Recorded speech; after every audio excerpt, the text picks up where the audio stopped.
In the first half of the 7th century, the Muslim Caliphate burst out of the Arabian Peninsula, defeating both the Eastern Roman and Sassanid empires in a series of decisive battles, shocking the ancient world and changing the status quo of the region forever. In our previous 2 videos on early Muslim expansion, we described these events in detail. By the middle of the century, the conquests continued, but the cracks started to show.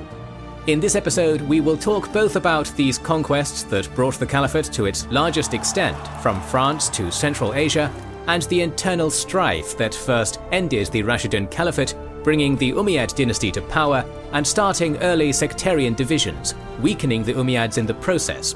Welcome to the 3rd long-form video in our series on the early Muslim expansion. These long videos are difficult to make, and the algorithm is currently unkind. So we ask for your support to continue producing our videos. Please like, share, comment and subscribe. Initially, the reign of Caliph Uthman ibn Affan was a time of progress for the growing Rashidun Caliphate. The governor of Egypt, Abdullah ibn Sa'ad, had used the new standing navy of the Caliphate to secure a steady tribute from the island of Cyprus in 649, before defeating the Eastern Romans at sea in the Battle of the Masts. Meanwhile, the advancing armies of Anaf ibn Qais and Abdullah ibn Amr were making further headway into the rapidly crumbling Sassanid Empire. Yazdegerd III, last of the Persian King of Kings, had been reduced to little more than a fugitive, fleeing from city to city ahead of the conquerors. After the fall of Fars province between 649 and 650, attempts to raise support in first Kerman and then Sekistan each failed, with the governors of these provinces refusing to pay taxes to a destitute and powerless emperor or harbour him from the advancing Arabs. Finally withdrawing to Merv, he made a last-ditch effort to stem the tide by appealing to his allies among the Hephthalite principalities. Some soldiers were indeed sent to support him, but they would never see battle against the Arabs. Unwilling to continue throwing away lives in a hopeless war after the desertion or surrender of Yazdegerd's vassals, his last general Farrukhzad abandoned him in 651, with Merv's governor Mahuisuri turning against him as well shortly after. With his last supporters defeated by Suri's own Hephthalite allies, the King of Kings finally met his end, hiding in the home of a humble miller outside Merv, murdered for his jewelry. While local resistance would continue into Baristan for years to follow, the once great Sassanid Empire had ceased to exist, its dynasty continuing only through a family of exiles taking refuge in China. But for all the military victories of the Caliphate during Uthman's 12-year reign, its domestic policies would soon beget internal turmoil for the young and rapidly expanding state. The aging caliph's nepotism and unpopular economic policies created growing opposition to his rule from various strands of society. During Umar's reign, laws had been set in place forbidding Arab soldiers from buying land in conquered territories, keeping soldiers strictly separated from local populations, both to prevent foreign influences on the faith of his victorious armies and to protect the property of the conquered. Under Uthman, these restrictions were removed, causing many soldiers in the Caliphate's armies to buy up huge tracts of land in Syria and Iraq, in some cases abusing their power and authority in order to drive inhabitants out and resell the same land at large profits, creating a new class of wealthy ex-soldiers establishing lavish estates across the Caliphate. This new taste for luxury among the conquerors drove up taxes and created great resentment among both non-Muslims and non-Arab converts. On top of economic friction, Uthman also created for himself a theological controversy through his creation of a unified official version of the Quran. Prior to this, the ad hoc nature by which the Prophet's revelations were recorded and transmitted by his closest companions meant that many Qurans had minor variations in the text from one to the next, undermining a faith based on an eternal and infallible word of God. To correct this, Uthman had a gathering of religious scholars determine the canon account of the Prophet's words, gathering and burning as many of the variant Qurans as possible. The Quran of Uthman remains unchanged as the holy text for Muslims around the world today. But during his reign, some Muslims disagreed with the decisions Uthman's scholars reached, or saw the destruction of any Quran as sacrilegious, adding their voices to the growing opposition to his rule. The long-simmering resentment against Caliph Uthman boiled into open rebellion in 656. In Egypt, Kufa and Basra, disaffected soldiers from local garrison towns gathered and marched on Medina to demand Uthman's deposition and the election of a new caliph. Having been told by agents that the grievances against him were frivolous and a revolt unlikely, Uthman was caught unprepared when the bands of soldiers converged on Medina. Though he refused to step down as caliph, Uthman attempted to reach a peaceful settlement, sending Ali ibn Abi Talib, the Prophet's son-in-law and one of the first Muslims, to negotiate with the rebels on his behalf. The smaller Kufan and Basran detachments were convinced to make peace with Uthman, while the larger Egyptian force was mollified with a promise to remove their unpopular governor Abdullah from governorship in favour of Muhammad ibn Abi Bakr, the son of the first caliph.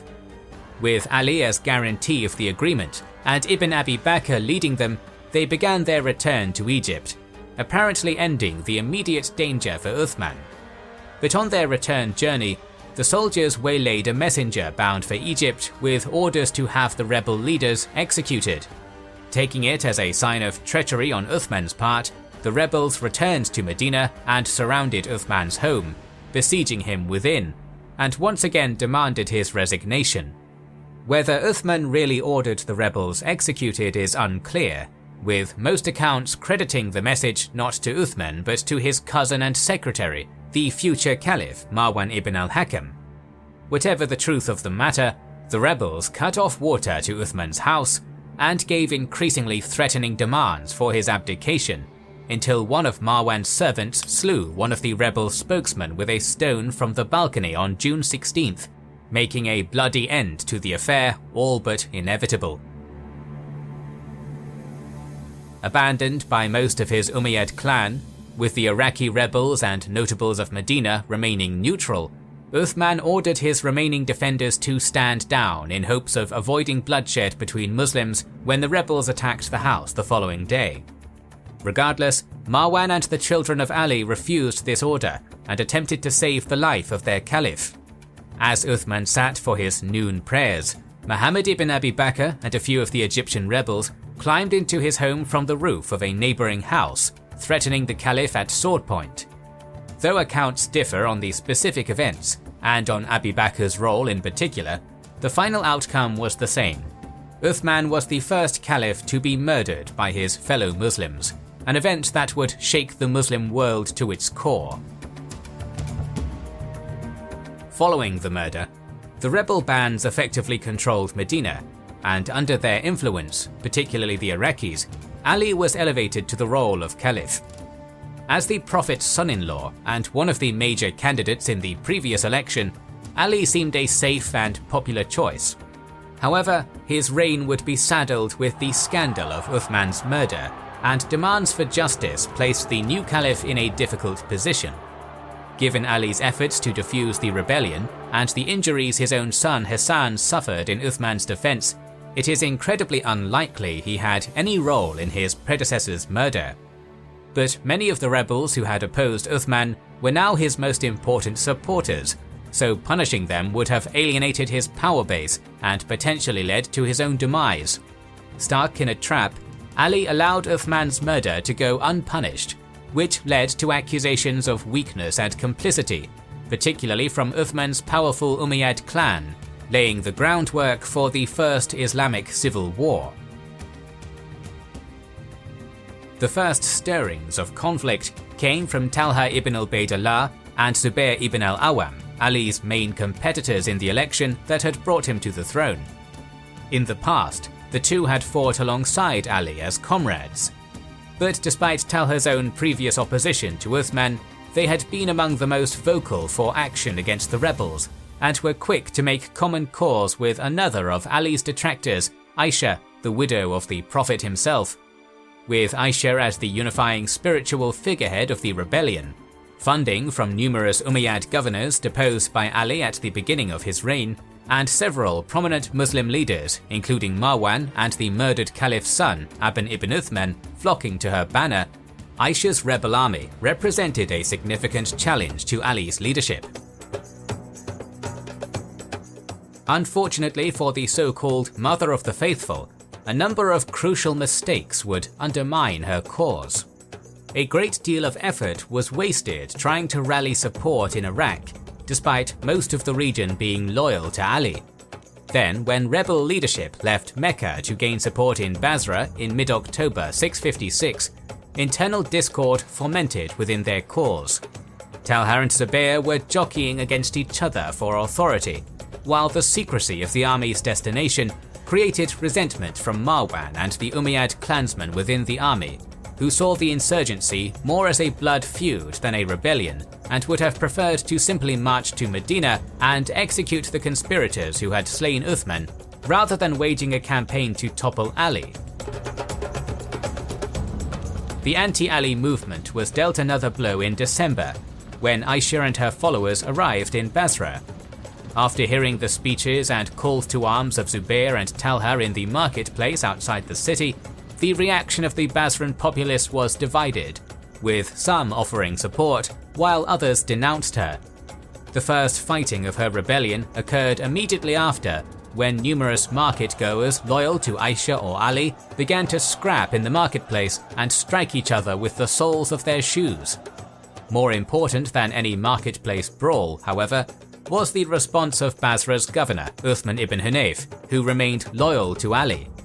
However, reluctant to bring bloodshed to his city, he allowed the rebels to camp the night while he waited for word from Ali, who was now on his way from Medina.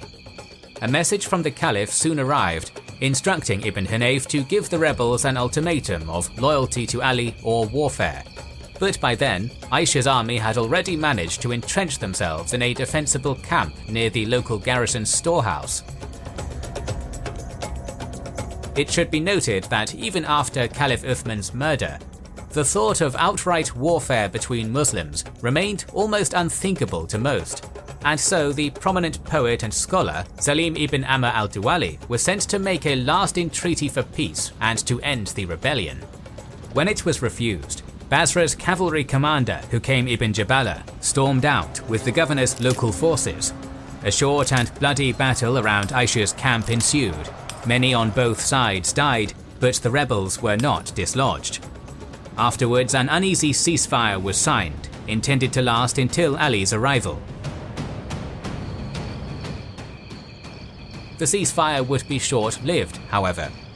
If Aisha remained unwilling to submit, Ali's arrival would only leave the rebels hopelessly outnumbered. So, on Talha's advice, a party of rebels captured the Basran governor in a surprise raid as he led the evening's prayers in the mosque, giving him 40 lashes and plucking his beard and eyelashes before imprisoning him.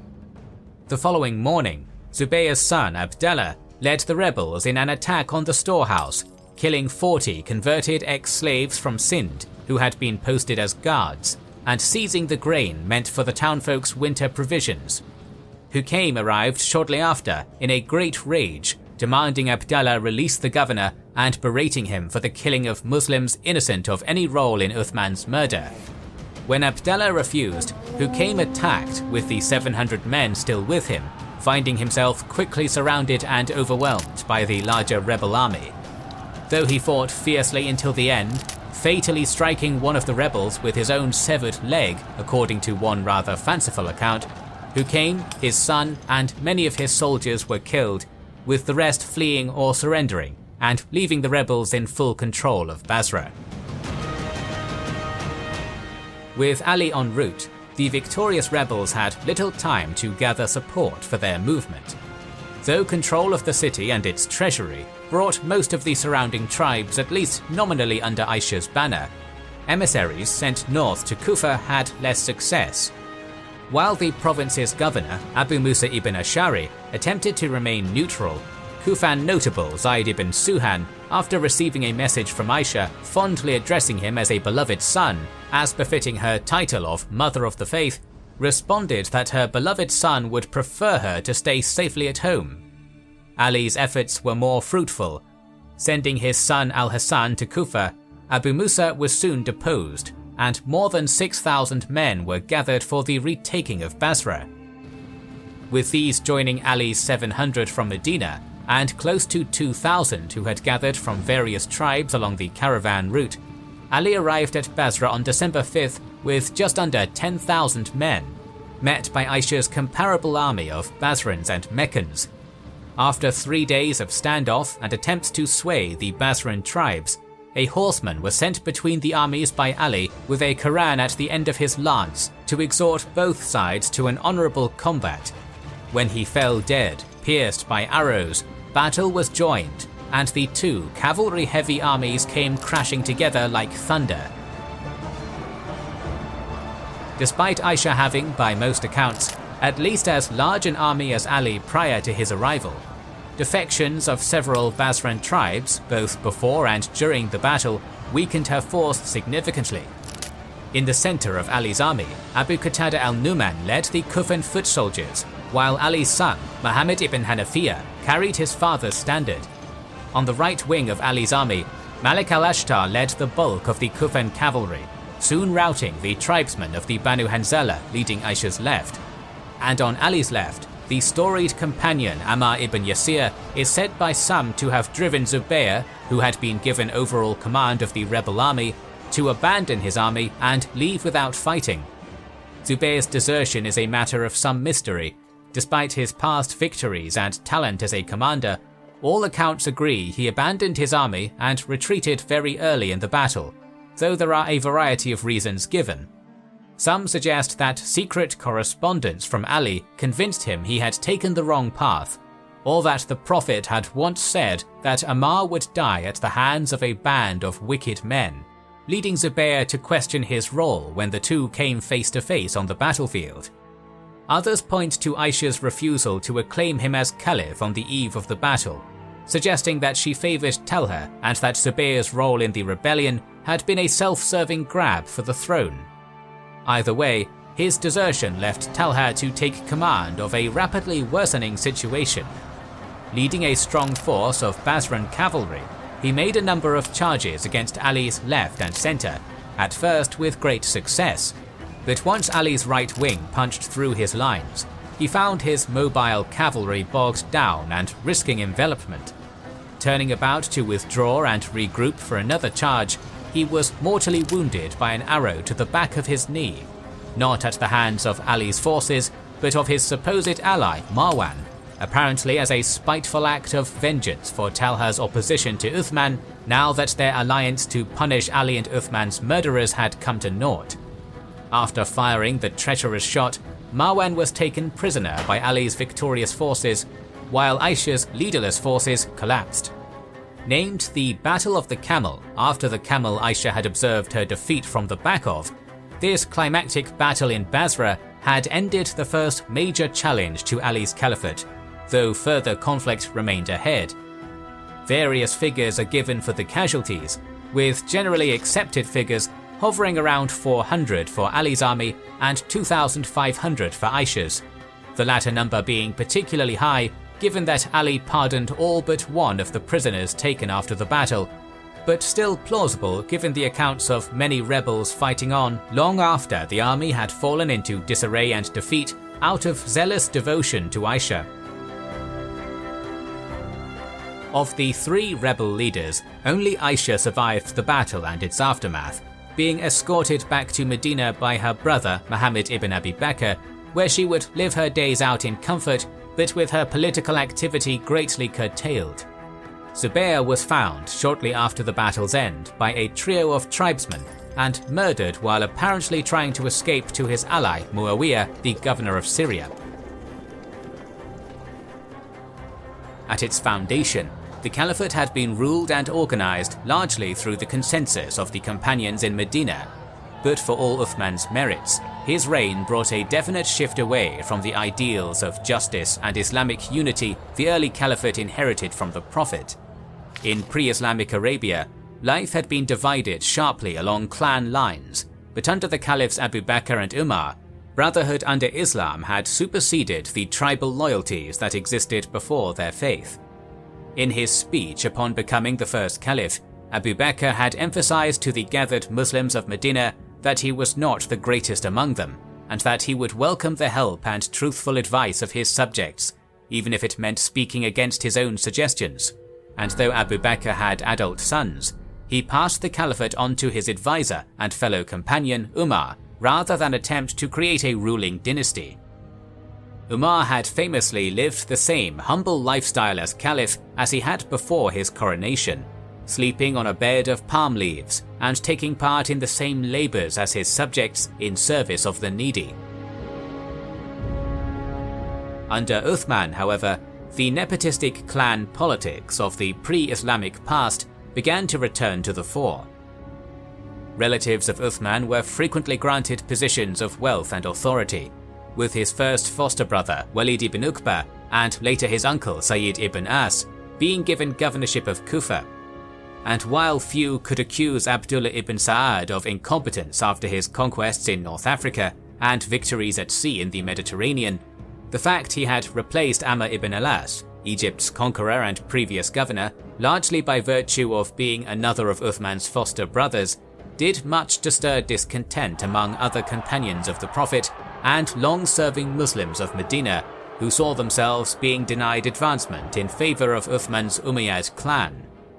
Thanks to these and several other Umayyads appointed to prominent positions, the clan swiftly grew to become one of the most powerful political entities within the caliphate, with governors of numerous far-flung provinces tied by family bonds and ready to resist any threat to the power they shared. The most prominent figure in this narrative, however, is Uthman's cousin Muawiyah, a minor regional governor during Umar's reign, who Uthman granted lordship of all Syria. It had been on Muawiyah's suggestion that Uthman had ordered the caliphate's navy built, and its raids on Cyprus, Rhodes and Crete brought significant wealth pouring into Syria's coffers, making Muawiyah the most powerful out of a powerful family and the most likely rival to Ali in the wake of Uthman's killing. Conflict between Muawiyah and Ali had long been an inevitability, as one of the first actions Ali had taken after his election as caliph had been to order Muawiyah and many of Uthman's other appointed governors deposed. Muawiyah alone had been sufficiently powerful and secure in his position to refuse the order, and those governors that had been successfully deposed had flocked to back Muawiyah with whatever wealth or support they could offer. Confident in his power, Muawiyah had publicly rebuked Ali over Uthman's murder and tacitly claimed the caliphate as the murdered caliph's next of kin, effectively a declaration of war. Muawiyah's position was further strengthened by an unlikely ally, Amr ibn al-As, the conqueror and former governor of Egypt. Despite Amr's previous enmity towards Uthman, his popularity in Egypt made him a perfect candidate to tear the richest province in the caliphate out of Ali's hands. With Amr promised lifetime governorship of Egypt in exchange for his support, Muawiyah removed Egypt's current governor, Qais ibn Sa'd, through a masterful piece of deceit. He forged a letter from Qais to himself, agreeing to join his cause, and ensured Ali's spies learned of it. Deceived by this forgery, Ali deposed the competent and by most accounts loyal governor shortly after, with the inexperienced Muhammad ibn Abi Bakr taking his place, too late to muster significant Egyptian support for Ali in the battle to come. Amr also helped Muawiyah forge an important alliance with the most powerful tribe of Yemen, the Himyar, who had once ruled a powerful independent kingdom in pre-Islamic times.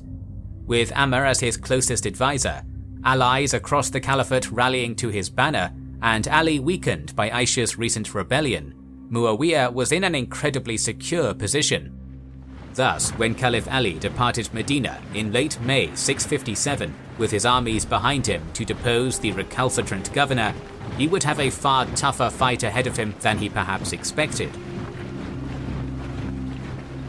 Before the two main armies met in battle, a series of cavalry pursuits and skirmishes took place at Haran and Raqqa, pitting Malik al-Ashtar against Abd al-Rahman ibn Khalid, son of the unrivaled Khalid ibn al-Walid, as Ali's army tested Muawiyah's strength and resolve and found both unbending. The first true struggle would take place at Siffin on the banks of the Euphrates River. When Ali's army arrived on June 5th, they found Syrian cavalry blocking them from reaching the only accessible watering area for miles. This was against the advice of Amr and proved to be a blunder on Muawiyah's part. When rallying his armies for the campaign against Muawiyah, Ali had found it difficult to motivate his men. Many were reluctant to see so much more bloodshed between brothers in faith to bring a governor back into the fold. But Muawiyah's ill-advised attempt to deny his foes water in the desert heat lost him any sympathy he or his forces might have enjoyed in Ali's ranks, and set the stage for a vastly bloodier confrontation than had stained the sands at Basra. The numbers involved are a matter of debate. Al-Tabari puts Ali's army at 70,000, a likely inflated number, given that it counts more than 60,000 Kufans under his banner, while Al-Hassan had only been able to raise a tenth of that number for the Battle of the Camel. But even taking a more conservative estimate of 20 to 30,000 for Ali, with Muawiyah's army slightly larger, the Battle of Siffin was one of the largest and most impactful battles of Islamic history, and played out in a number of phases over the weeks to follow. Upon finding the accessible water blocked, Ali's advance guard, led by al-Ash'ath ibn Qays, fell upon the Syrian force blocking their path with a vengeance, driving them back and securing the water for the thirsty army behind them. Following the Day of the Euphrates, as this small victory was known, the armies stood for 2 days of tense standoff and failed negotiation, followed by more than a week of daily raiding and personal duels between noble commanders, lasting until June 18th, each army testing the other's mettle but reluctant to commit its full strength. June 19th saw a new ceasefire agreement forged, lasting more than a month, in a last attempt to reach a peaceful agreement, or at least convince opposing leaders to defect. But these overtures were no more successful than the previous ones. Envoys went back and forth for weeks between the two armies with messages and bribes, but the stalemate remained largely unchanged. Finally, on July 26th, the two armies met in a battle that would last 3 days and 3 nights nearly unbroken. The first day of the battle was inconclusive, mostly consisting of exchanges of arrows and cavalry raids, with casualties mounting, but neither side gaining an overwhelming advantage.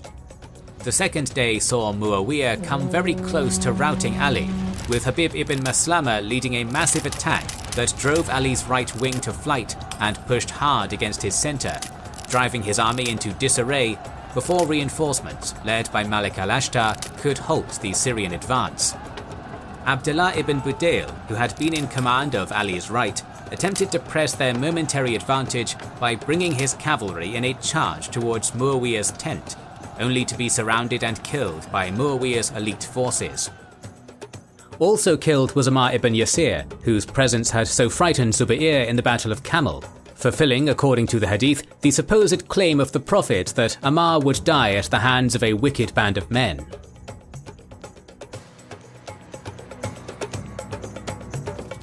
The third day saw Muawiyah redouble his efforts to break Ali's right wing, sending his Himyarite allies against it under the leadership of Ubayd Allah ibn Umar, the disgraced son of Caliph Umar, whose name had been tarnished by an unlawful honor killing, but whose parentage nevertheless made him a useful political prop for the would-be Caliph Muawiyah. This time, however, Ali's right held firm, killing both Ubayd Allah and Chief Dul Qalar of the Himyar and inflicting terrible casualties.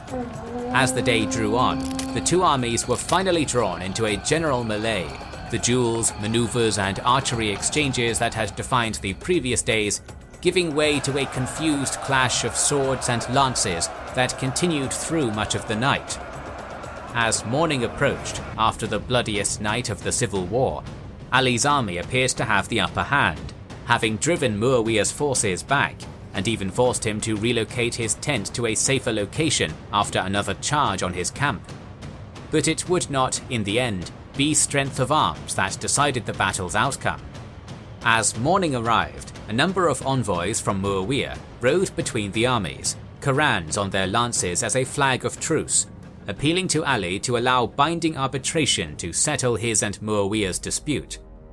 Though Ali held the advantage in battle, many of his soldiers, exhausted after the long battle and reluctant to continue fighting their brothers in faith, felt the offer provided an honourable alternative to further fighting, and ignored the encouragement of Malik al-Ashtar and others to continue fighting. His hands tied, Ali accepted Muawiyah's truce and call for arbitration, bringing an end to the battle. While he had been on the verge of winning the war, Caliph Ali now stood on the brink of losing everything in the peace to follow. Each side nominated an arbitrator, Amr ibn al-As for Muawiyah, and strangely deposed Kufan governor Abu Musa al-Ash'ari for Ali, who despite his personal enmity with Ali, was a popular choice among Ali's largely Kufan army. The two armies departed the battlefield, with agreements for the two arbitrators to meet over the coming months, to judge the murder of Uthman and rightful caliph fairly, with the Quran as their guide. However, a portion of Ali's supporters staunchly opposed the arbitration, seeing it as a betrayal of God to put the decision in the hands of fallible humans rather than allowing God to pick a victor on the battlefield. Before Abu Musa departed for the first round of arbitration, two of Ali's followers, Zura ibn al-Burj and Hurkos ibn Zuhayr, confronted Ali, demanding he abandon the negotiations and return to war with Muawiyah. Ali rebuked them, claiming that he would have preferred to fight on at Siffin, but was now bound to honor the covenant he had reached. Unsatisfied, they took up the slogan, "Authority belongs to God alone," with new adherents converting to their viewpoint over the months to follow. Following the return of Ali's forces to Kufa, these Al-Khawarij, or Kharijites as they would later be called, would prove a major thorn in Ali's side, heckling and criticizing him as he led the prayers from the mosque and declaring both Ali and Muawiyah unfit to rule. As this discontentment grew, the two arbitrators met twice over the year that followed, both times for weeks on end, finally returning a verdict in Muawiyah's favor, ordering Ali deposed as caliph in April of 658. Ali refused to abide by the decision, declaring it a political attack rather than a true religious judgment, but the decision greatly damaged his legitimacy and weakened his position in the ongoing Cold War against Muawiyah. Meanwhile in Kufa, the Kharijite movement was developing from a mere vocal opposition into a new rebellion, with Abdallah ibn Wahb taking command of the movement. Departing Kufa in small groups to avoid detection, Ibn Wahb regrouped his forces by the bridge crossing the Narawan, a great canal drawing water from the Tigris River northeast of Al-Madain. Meanwhile, other bands of Kharijite sympathizers across Iraq, having received secret letters from the leadership in Kufa, departed their homes to join Ibn Wahb's band, with savage fighting breaking out near Basra between loyalists to Ali and a band of 500 departing Kharijites. It seems Ibn Wahb intended to continue marching once his forces had assembled, to conquer Al-Madain or carve out an independent power base among the Zagros mountains.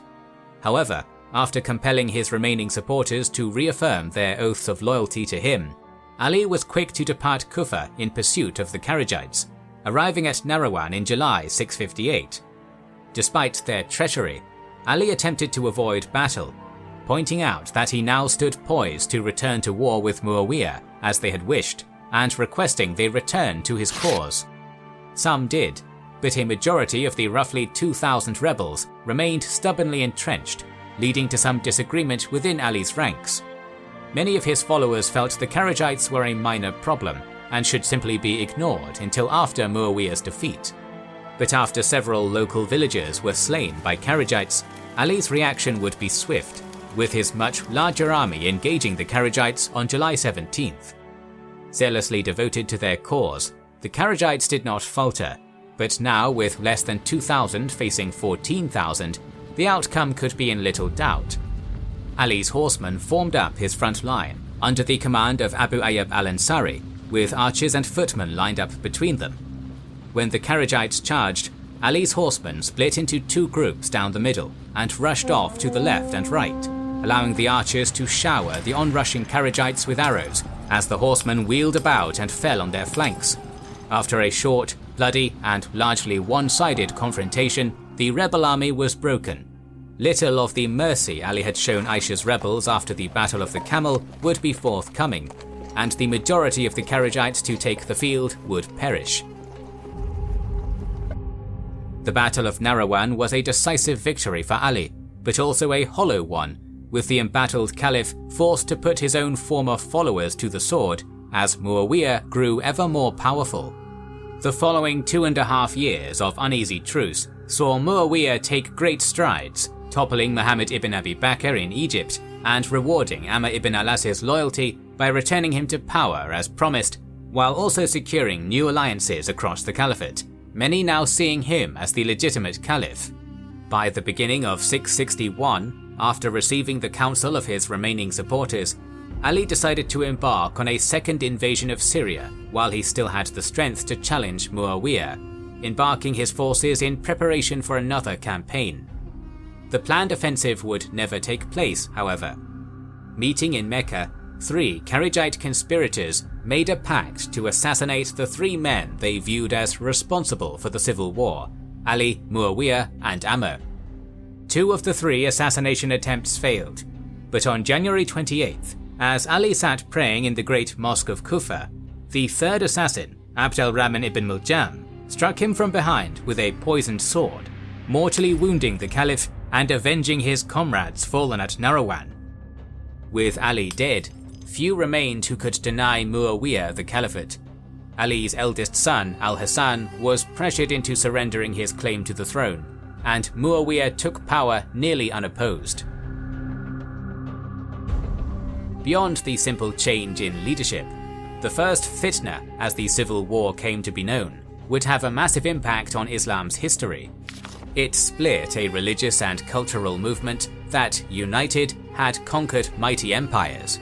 Even today, the divisions between the major sects of Islam can still be traced to the first fitna and the death of Ali. Ali's closest supporters denied the legitimacy of Muawiyah and his successors, elevating Ali and his family line to the role of divinely inspired imams. Known as the Party of Ali or Shi'at Ali, their movement remains strong today as Shia Islam, now divided into sects of its own. The majority of Muslims, accepting Muawiyah's ascension, are known as Sunni, hearkening to the Sunnah, the traditions and examples derived from the Prophet. Spreading and taking hold in North Africa, the Kharijites remained a maligned, antagonistic force, often in conflict with their fellow Muslims and what they saw as corrupt, illegitimate caliphs. Though their sect remained small, it would be at the heart of numerous uprisings and rebellions during the Umayyad period and in the following centuries as well. It was from within their ranks, though, that the more moderate and neutralist Abadi community would arise, a faith now dominant in Oman. The nature of leadership in the caliphate would be forever changed as well, with the elections that had chosen the first 4 caliphs giving way to dynastic succession. Power would remain within the Umayyad clan for the following 90 years, marking the end of the Rashidun Caliphate. During the early years of the Umayyad Caliphate, the reigning emperor in Constantinople was Constans II, who faced an increasingly dire situation on numerous fronts. In 655, he had commanded the fleet that met disaster at the Battle of the Masts, only narrowly escaping with his own life. Uthman's murder and the beginnings of the first fitna the following year might have seemed like an opportunity for Constans to avenge his previous defeats against a divided foe. But Constance's attention was primarily turned to the west, where the Slavs and Lombards threatened Byzantine holdings in Greece and southern Italy. Not only did these European threats prevent him from taking advantage of the Islamic civil war, but they also necessitated a rise in taxes in provinces such as Sicily and North Africa, and seizures of church assets in Italy, sparking discontent and resentment towards Constans among both the provincial populations and the court in Constantinople. This political turmoil was worsened by another sort of conflict in the capital, a growing religious schism dating back to the reign of Heraclius. Efforts to reconcile differences between the Armenian and Greek orthodoxies led to the creation of the Monothelite movement.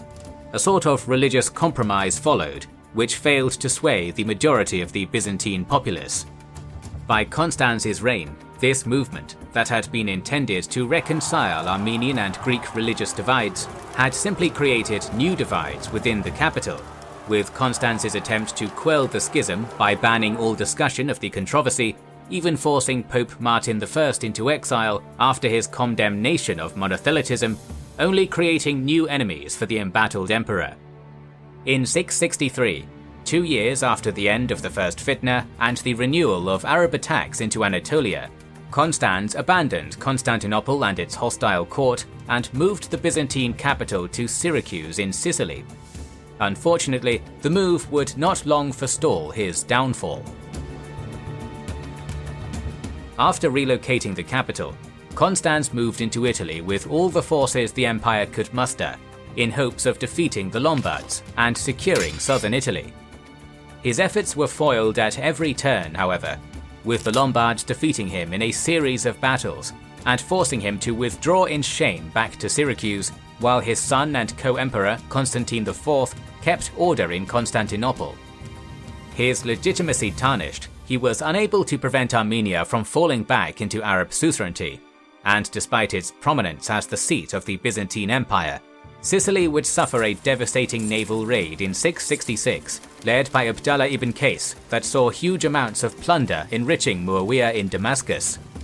Caliph Muawiyah, a veteran of the Battle of the Masts himself, and a staunch enemy of the Byzantines, was now making increasingly aggressive moves at sea with his expanded navy, with similar raids carried out on roads, while Arab fleets secured naval bases along Asia Minor's Mediterranean coast in preparation for a planned siege of Constantinople.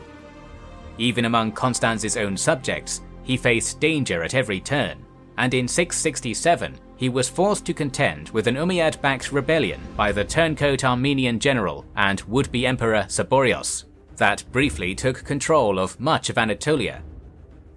The rebellion would soon come to naught after Saborius' accidental death in a riding mishap shortly before the battle near Hexapolis. But this would not be the end of Constance's woes, as Fadala ibn Ubayyad, an experienced Muslim general who had briefly operated as a liaison and ally to Saborius, soon laid siege to Constantinople's Anatolian suburb of Chalcedon.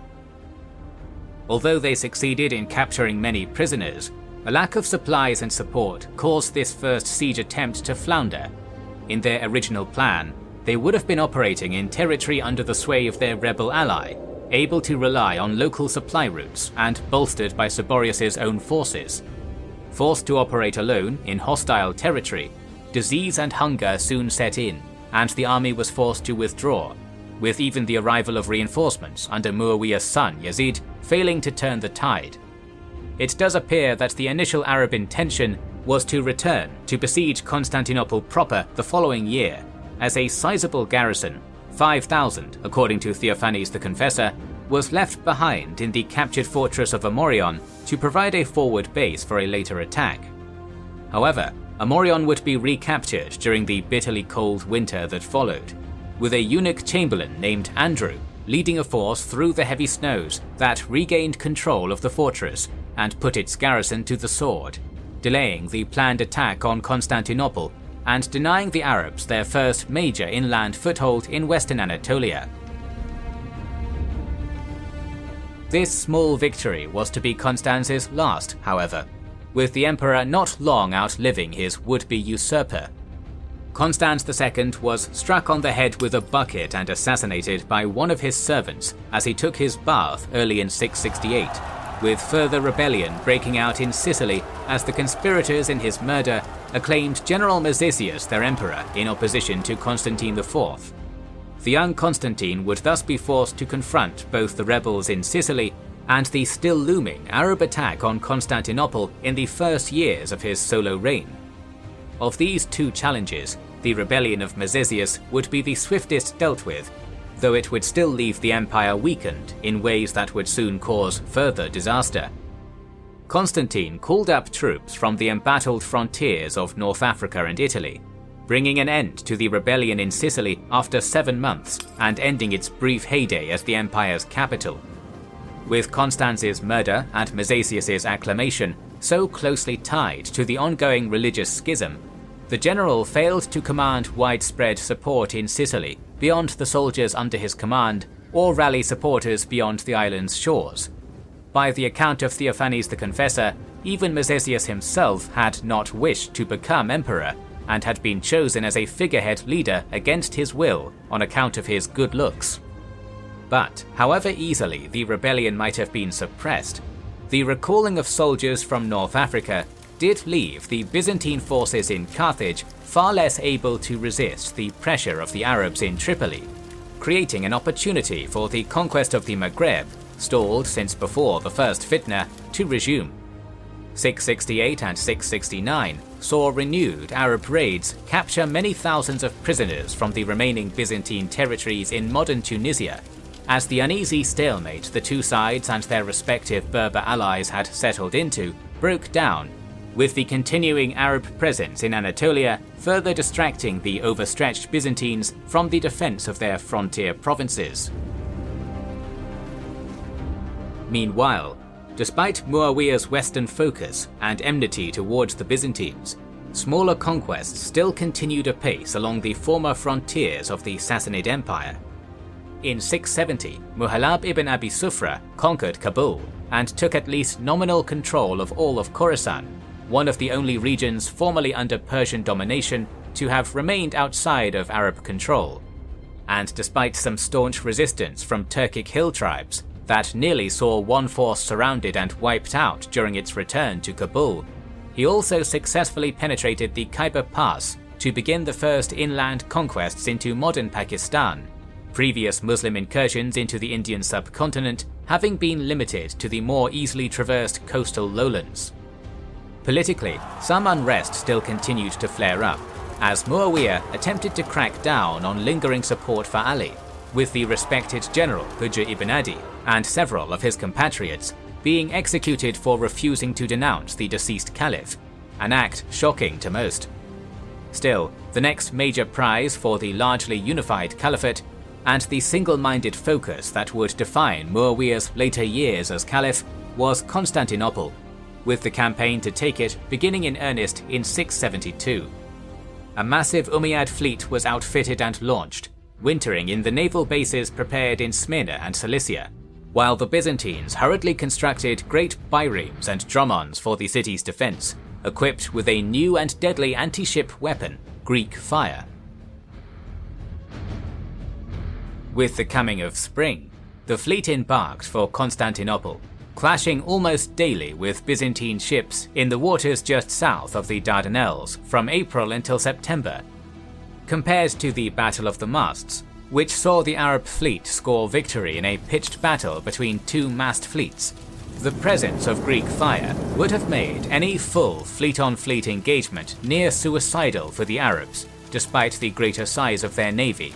leaving it infeasible for the Umayyad fleet to attempt to break through the Dardanelles or bring its full force to bear against Constantinople. Under the command of Yazid, Umayyad armies were ferried to land to surround the city, but a lack of effective naval support made overcoming the city's formidable defences a truly daunting task.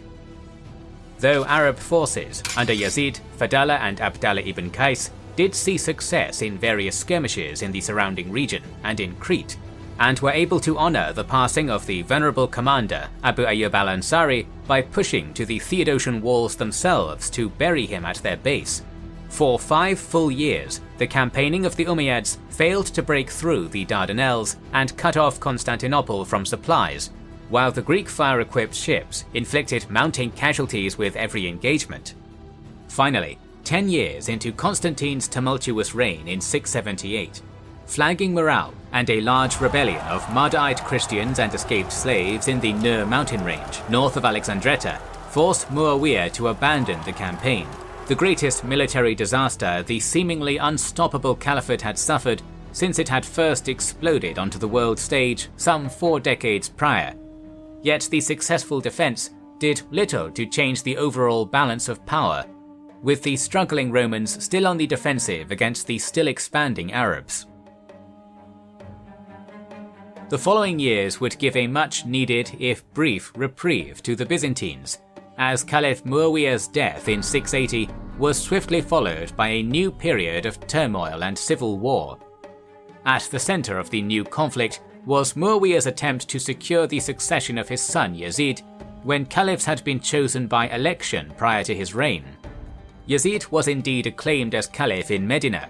but when the governors and notables of the caliphate were summoned to give him their oaths of allegiance, two important figures refused to swear the oath: Hussein ibn Ali, son of Caliph Ali, and Abdullah ibn Zubayr, son of the Zubayr who had opposed Ali at the Battle of the Camel some 24 years prior. Despite the rivalry of their fathers, the two men were united in their opposition to Yazid and fled from Medina to Mecca to raise a rebellion against him. Offers of support soon arrived from Ali's former power base of Kufa, giving Hussein hope his murdered father's cause could be revived. A cousin of Hussein's, Muslim ibn Aqil, was sent to Kufa ahead of Hussein and his party to determine the strength of their support in Kufa, and out of suspicion the offers might be a trap by Yazid or a local notable attempting to curry his favor. Upon his arrival, he found the offers of support genuine, and as many as 12,000 flocked to Muslim side to pledge their loyalty to Hussein. Upon receiving this news, Hussein departed Mecca to join his cousin in Kufa, a journey he would never complete. Despite his recent rocky succession to the throne, Caliph Yazid was determined to stamp out the rebellion before it could grow to challenge him, and upon learning that Kufa's governor, Nu'man ibn Bashir, had chosen to remain neutral and allow Hussein's supporters to gather, swiftly took matters into his own hands.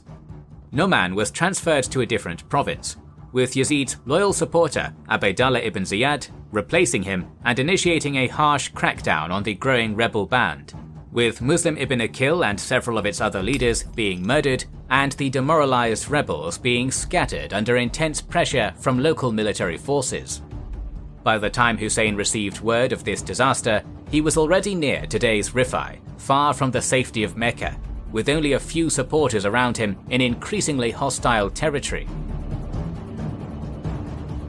Hussein might still have turned back and returned to Mecca at this point, but opinions among his supporters were divided, with some of his tribal supporters offering him sanctuary in the mountains of northern Najd, while many in his own family encouraged him to continue to Kufa and avenge his murdered cousin. Eventually, Hussein took the latter decision, and though many of his supporters deserted him, his march towards Kufa continued. Soon, at the plains of Karbala, his tiny band of supporters was chased down by Ubaydallah's army. Hussein requested to be allowed to return to Mecca, while Ubaydallah demanded Hussein surrender and pledge his loyalty to Yazid. When Hussein refused, the Umayyad forces surrounded Hussein's party, cutting them off from the water to force their surrender. When this too failed, the surrounding army attacked on October 10, 680, killing Hussein and his supporters in a hopelessly unequal struggle. The battle had been short, and its outcome little in doubt, but the killing of Hussein, the Prophet's grandson, would shock the Muslim world, with the date of the battle immortalized by Shia Muslims as a day of mourning and Karbala as a pilgrimage site. Galvanized by Hussein's martyrdom, major revolts led by Abdullah would arise in Mecca and Medina in the following years, with Yazid's experienced Syrian forces under Muslim ibn Uqba inflicting defeats on the rebels, but failing to regain the loyalty of the populace. The siege and bombardment of the holy city of Mecca itself in 683 only created further outrage, with Yazid dying the same year under unexplained circumstances. His son and successor, the sickly Muawiyah II, would rule only a few months before abdicating, leaving an empty throne and a caliphate divided once more, ushering in the second fitna. The years to follow would see numerous figures claim the caliphate. In the Hejaz, Abdullah ibn Zubayr was acclaimed caliph, with a majority of the Muslim world initially backing him. Ubaydallah ibn Ziyad, the general who had martyred Hussein at Karbala, established a power base in Basra and briefly claimed the caliphate as well, but failed to win the same widespread support, and was soon driven from Basra by an uprising of Kharijites. And in Syria, the only region still loyal to the Umayyad dynasty, Muawiyah II was eventually succeeded by Marwan, Caliph Uthman's secretary and cousin, with Yazid's young but popular son Khalid being sidelined. Ubaydallah would return to Umayyad service after the failure of his own bid for power, seizing 8 million dirhams from Basra's treasury before he fled, and would lead Marwan's armies in the coming struggle.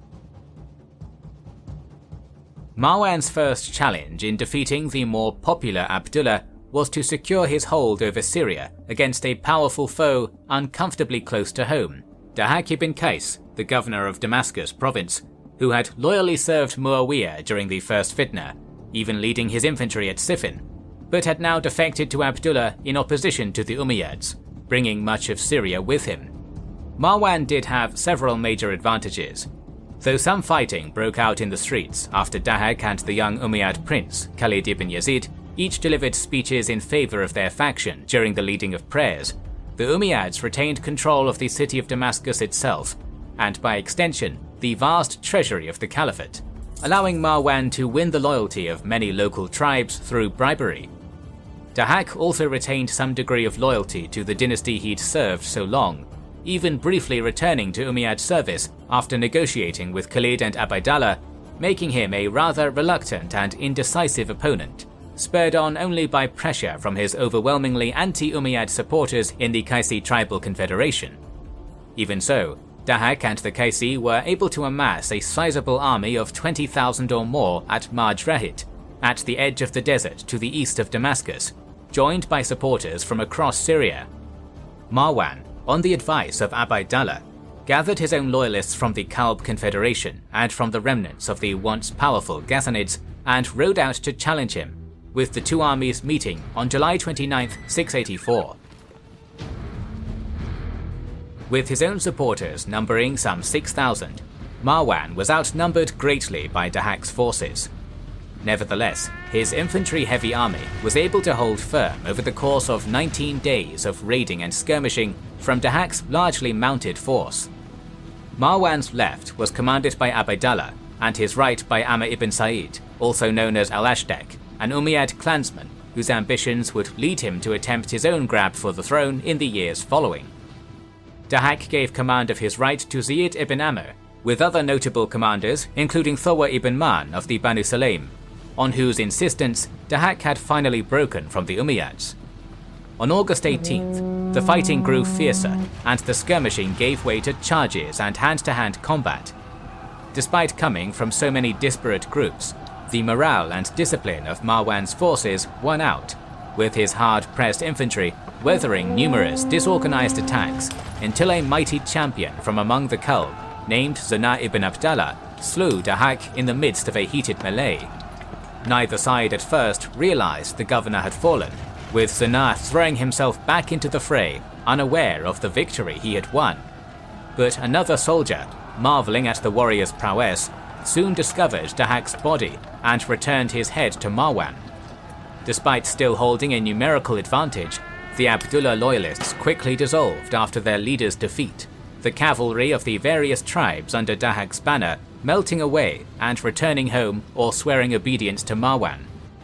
Many battles still lay ahead for the Umayyads, even with Syria now firmly in their grasp. Most of the caliphate still recognized Abdullah as caliph, and as the second fitna drew on, more factions and challenges would arise to complicate the struggle for the throne. But with his victory at Majrahit, Marwan had rescued his dynasty from the edge of total defeat, and with the armies of Syria and the treasury of the caliphate behind him, he now stood poised to reclaim the empire Yazid had lost. In many cases throughout the empire, local notables had nominally sworn loyalty to Ibn al-Zubayr while remaining functionally neutral, using the breakdown of authority to avoid Umayyad taxation. In others, Zubayrid authority was reliant on unsteady alliances with Kharijites and Shiites, and though these groups might have made common cause with Ibn al-Zubayr at first in order to topple the Umayyads, an alliance with the Kharijites would never be a lasting one unless he adopted their beliefs, alienating his other supporters in the process, and the Shia refused to name him caliph, seeking for a descendant of the murdered Caliph Ali to take his place on the throne. Thus, while Marwan controlled a secure Syrian power base and the caliphate's treasury, Ibn al-Zubayr struggled to create a united front amongst his supporters, leaving the Umayyads stronger and the Zubayrids weaker than their lopsided territorial control would suggest. Indeed, shortly after the Umayyad victory in the Battle of Majrahit, Marwan was able to take Egypt largely unopposed, with his clansman Amr ibn Sa'id entering Fustat and rallying its population back to the Umayyad cause, while Marwan stood in standoff with Egypt's Zubayrid governor Abd al-Rahman ibn Jadam outside the city, a major step towards reunifying the caliphate and a sign of Ibn al-Zubayr's hollow authority. Meanwhile, other outbreaks of civil strife were occurring across the caliphate, most prominently in the Khorasan region, with Abd Allah ibn Qasim having never been appointed to governor by any caliph, instead forcing out Umayyad governor Salm ibn Ziyad thanks to anti-Umayyad sentiments among the army. The power vacuum allowed numerous local communities and factions within the army to drive out officials and seize control across Khorasan. However, Ibn Qasim's effectiveness and brutality in suppressing both rebels and opportunistic Hephthalite raiders, reportedly ordering his forces to execute prisoners until the sun set after one victory, quickly ended any opposition, allowing him to rule with little regard for either faction during the following years of civil war. And in Kufa, a militant Shiite movement known as the Al-Tawabin or Penitents was gathering steam. While the death of al-Hussein had caused shock and outrage across the entire Muslim community, the impact had been greatest among the Shia community of Kufa, whose support Hussein had been traveling to enlist, with many seeking either vengeance or martyrdom to compensate for failing to aid him. With the outbreak of the second fitna, propagandists were sent to garrison towns across Kufa, calling for vengeance and the turnover of power to the family of the Prophet. The movement began to split, however, with the arrival of Mukhtar al-Thaqafi on May 7, 684. Mukhtar claimed to be a follower of Muhammad ibn al-Hanafiyyah, a son of Caliph Ali through a different wife than the Prophet's daughter Fatima. Al-Mukhtar's claims that Ibn al-Hanafiyyah was the promised Mahdi, or the guided one, and the prospect of serving an heir to Ali, served to sway a portion of the penitents away from their leader, Suleiman ibn Surad, and create a bitter divide. When the Zubayrid governor, Abdallah ibn Yazid, arrived on May 15th, it was all he could do to prevent violence breaking out between the two factions or against their erstwhile Zubayrid allies. Further weakening Ibn al-Zubayr, his Kharijite allies in Mecca deserted him during this same period. Tiring of al-Zubayr's vague claims of ideological support, they relocated to Basra and the Al-Yamama region to raise a rebellion of their own under the leadership of Abu Talut. They would remain a major thorn in the side of the Zubayrids, even conquering much of the Arabian Peninsula in the coming years. Of all these groups, the first to engage in a major campaign would be Suleiman ibn Surad's penitents, who began their long-awaited invasion of Syria on November 15, 684. However, despite the lingering grief over Hussein's death and years of propaganda work, Suleiman was greatly disappointed by the turnout when his call to arms finally came, with only 5,000 out of 16,000 whose support had been promised materializing, and many of these deserting in the coming months. Nonetheless, despite Abdallah ibn Yazid's attempts to convince them to remain in Kufa in unity with the Zubayrids, he wasted no time in departing, leaving Kufa on the 17th, first to Hussein's tomb at Karbala for a day and night of mourning, and then on to Al-Qarqasiyah. Here they were provided supplies and information by the sympathetic Qaysi chieftain Zufar ibn al-Harith, one of the Zubayrid commanders during the disaster at Majrahit. The Umayyad army, returning from the subjugation of Egypt, had recently left Raqqa and was marching towards the town of Ain al-Wada on their way to invade Iraq. Informed of their whereabouts by Zufar, and enjoying superior mobility with his mounted army, Suleiman made haste to reach the site before his foes. arriving 5 days before the Umayyads and camping to the west of the city in order to cut them off from food and water.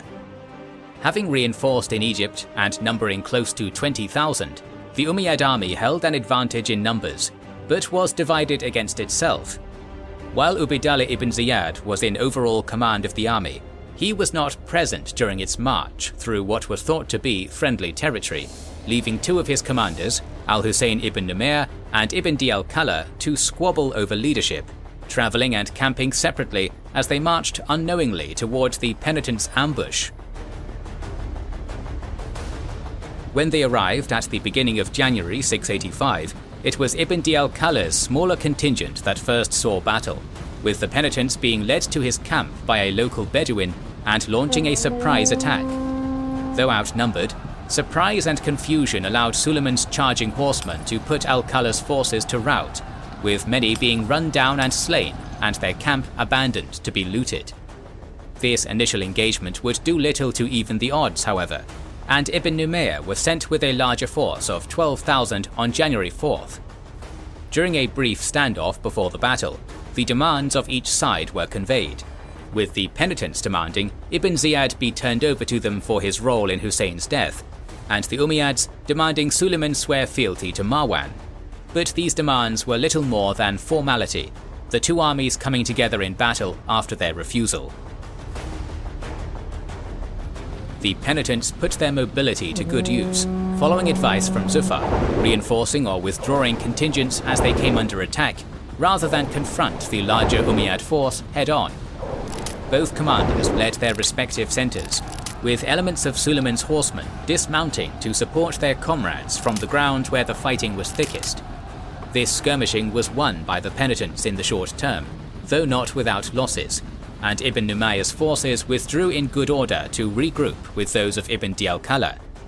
Now reunited, with Ibn Ziyad chastising al-Kala for his earlier defeat and stripping him of command to end the feud, the Umayyad army now stood poised to bring their full numbers to bear, leading to a day of bloody fighting on the 5th that took a heavy toll on the already outnumbered Shia. When fighting resumed on the 6th, the exhausted penitents soon found themselves pressed from all sides, unable to prevent the Umayyads from flanking and surrounding their separated cavalry contingents.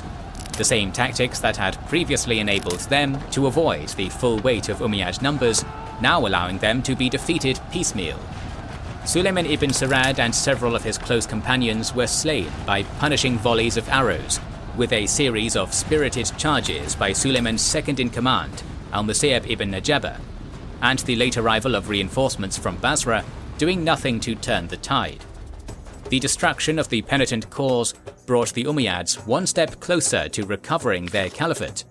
though Marwan would not long outlive it, dying in the spring of 685, either by plague or assassination carried out by his queen, depending on which accounts you believe. He was succeeded by his son Abd al-Malik. Ain al-Wada did not mark the end of Shia participation in the second fitna, however. With their leaders dead, survivors from Suleiman's movement turned to Muqta al-Thaqafi, who had been growing in power in Iraq by appealing to traditionally disadvantaged non-Arab converts. Though he continued to characterize himself as a mere follower of Ibn al-Hanafiyyah, their actual ties remained tenuous, with Muqta even using a falsified letter of support from his figurehead to sway local leader Ibrahim ibn al-Ashtar to back his coup, according to some accounts, and acting to isolate Ibn al-Hanafiyyah from the movement championing him. But whatever Muqta's motivations, October saw him break any remaining ties with Ibn al-Zubayr and oust his governor Abdallah ibn Muti, taking control of most of Iraq and Armenia.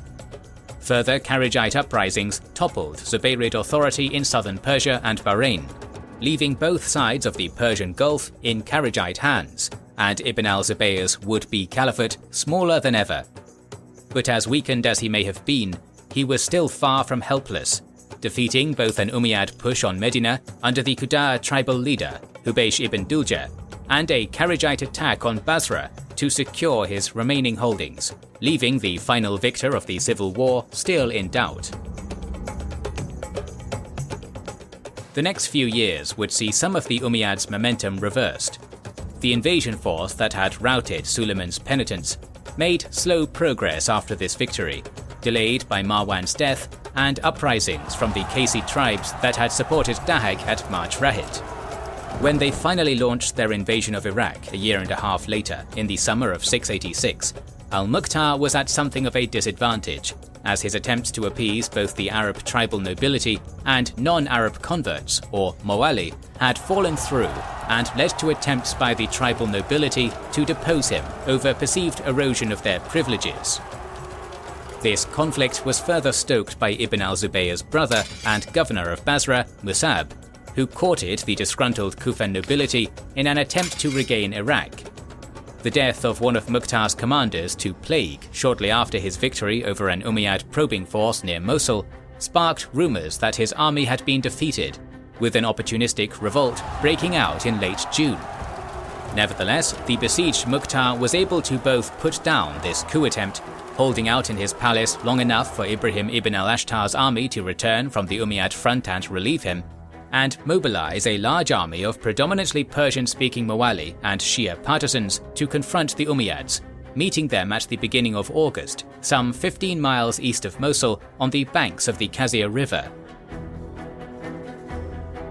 While Ziyad's army had been estimated to number as high as 80,000, this figure is far out of proportion with the same army's numbers during the Battle of Ain al-Wada or similar armies raised out of Syria, and is likely reflective of historian Abu Miknaf's anti-Umayyad leanings. Though no fully reliable figure exists, the true number was likely little higher than 30,000, even allowing for reinforcement from the remains of the failed push on Medina. Even so, the Umayyads held a definite numerical advantage over the 13,000 under Ibrahim ibn al-Ashtar, but were as weakened by division as before. The commander of their left wing, Umayr ibn al-Hubab, held a meeting with Ibrahim the night of August 5th to offer his defection in the coming battle.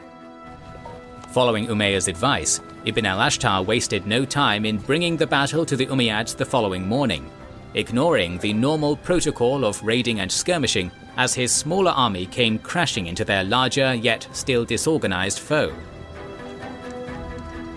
The initial stages of the battle went in the Umayyads' favor, with the Umayyad right wing under Ibn Numayr slaying the commander of Ibn al-Ashtar's right and putting them to flight. However, the fallen banner was quickly taken up by Abdullah ibn Waqa, nephew to one of the Prophet's companions, who rallied enough of the fleeing soldiers back to his side to stall the Umayyad advance. On the Umayyad left, accounts conflict on Umayyah's role, with the historian al-Kalbi claiming the promised defection never materialized and Umayyah remained loyal to Ibn Ziyad, while others hold he deserted the battlefield. As he and Ibn al-Ashtar converse peacefully after the battle, the latter is likely closer to the truth, but either way, he took a rather passive role, his inaction leaving the Umayyad center open for the Kufan right and center to launch a desperate flanking attack. Crucial in this effort was Sharik ibn Jadir al-Taglibi, a warrior who had fought under Caliph Ali in the First Fitna, whose furious cavalry charge carved open a path to Ubayd Allah ibn Ziyad and toppled the Umayyad banners. With the death of Ibn Ziyad and the continuing dissension and rivalry within the Umayyad ranks, the great army quickly dissolved, Umayyah's forces departing peacefully, while many others drowned trying to flee across the Qazia River. The short but brutal battle would delay any further Umayyad move against Iraq for several years, but do little to secure Mukhtar's unstable position, with the Zubayrids and his own tribal nobility still conspiring against him. Some months later, most likely in the late autumn of 686, Musab ibn al-Zubayr would march out of Basra for his own invasion, bolstered by exiled Kufan noble rebels. Given little time to recover, Ibn al-Ashtar's army made haste to meet them, though without the leader that had carried them to victory against the Umayyads. Ibn al-Ashtar himself, now the Zubayrid-friendly governor of Mosul, abandoned Mukhtar's cause under unclear circumstances in Qazia's aftermath, the coinciding defection of Umayyah suggesting a likely pact between the two. Amr ibn Shumayt took command, though lacking his predecessor's experience. his army soon met with disaster just north of Basra at Madar, with resentment among the tribal nobility in both armies towards the Mawali making up the bulk of Mukhtar's forces coming to the fore in gruesome fashion. While non-Arabs were traditionally barred from serving as mounted warriors, Mukhtar had relaxed this rule and increased their pay to earn their support. Yet at the Battle of Madar, Ibn Shumayt once more required them to dismount and fight as foot soldiers. When Ibn Shumayt was slain and his army routed, the Kufan horsemen escaped, while huge numbers of the Mawali infantry were run down and slaughtered by the vengeful exiles, suffering a massively disproportionate death toll, with few escaping and no prisoners taken.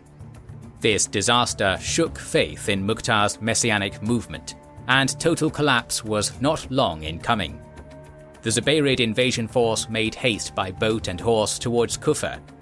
hastily assembling another army and attempting in vain to delay the invaders by flooding the canals along the Euphrates. Mukhtar would personally lead his army in the second desperate clash against the Zubayrids at Harura on Kufa's outskirts. Mukhtar and his forces fought bravely, with the battle initially in the balance. Muhammad ibn al-Ash'ath, leader of the Kufan exiles fighting under Musab, was slain, and the Highland Hijazi tribesmen making up a fifth of the Basran force fled early in the battle. However, these initial successes would be brought to naught when the Basran left wing, which, under the cautious al-Malab Abi Sufra, had initially held back from the fighting, swung forward, crushing and routing Kufan forces already bloodied and exhausted from almost a day's fighting. Though Mukhtar narrowly escaped, his army and hopes were destroyed, and his supporters executed en masse by the victors, with the 4-month palace siege in Kufa only dragging out the inevitable. On April 3, 687, Musab's forces stormed his palace and executed him, swiftly restoring Armenia and Iraq to the Zubayrid fold. Other than Kharajite raiding and small border confrontations, the resulting Umayyad-Zubayrid stalemate would persist for the next 4 years, with both sides exhausted by the long civil war, and no major battles between the two occurred until 691. During this time, the long-neglected frontiers saw action once more, with an Umayyad army under Zubayr ibn Qais dispatched to the mountains of Algeria, where the Byzantine-allied Berber king, Caecilius, had taken advantage of the civil war to overrun much of Ifriqiya. Defeating and killing him in 688, Zuhair retook Kairouan and re-established the caliphate as the dominant force in the region, with only the Byzantine stronghold of Carthage remaining a threat. And Abd al-Malik remained active against his Zubayrid rivals during the apparent lull as well, engaging in intrigue and diplomacy with Zubayrid supporters across the caliphate, taking advantage of Ibn al-Zubayr's weakness and the growing apathy towards his predecessor's misdeeds after nearly a decade of war to chip away at his foe's support base. Though his next attempt to invade Iraq in 689 was interrupted by his kinsman Amr ibn Sa'id's short-lived coup attempt, the end of the civil war would almost come as an anticlimax after the fierce battles of its first years, with the majority of Musab's army defecting and abandoning him to die when Abd al-Malik finally recaptured Iraq in October 691. Abd al-Malik had Musab and his son Isa buried with honor, lamenting the tragedy of the civil war, but despite his poetic words, he remained ruthless in rooting out any remaining opposition, besieging Mecca, and mopping up Abdullah ibn Zubayr's last supporters the following year. Though putting down the Kharajite rebels and independents such as Ibn Qasim would take several more years, the Umayyad Caliphate had emerged victorious against its first would-be usurper. The second fitna had been a long and bloody affair, marked with a further departure from the unity of the Rashidun era.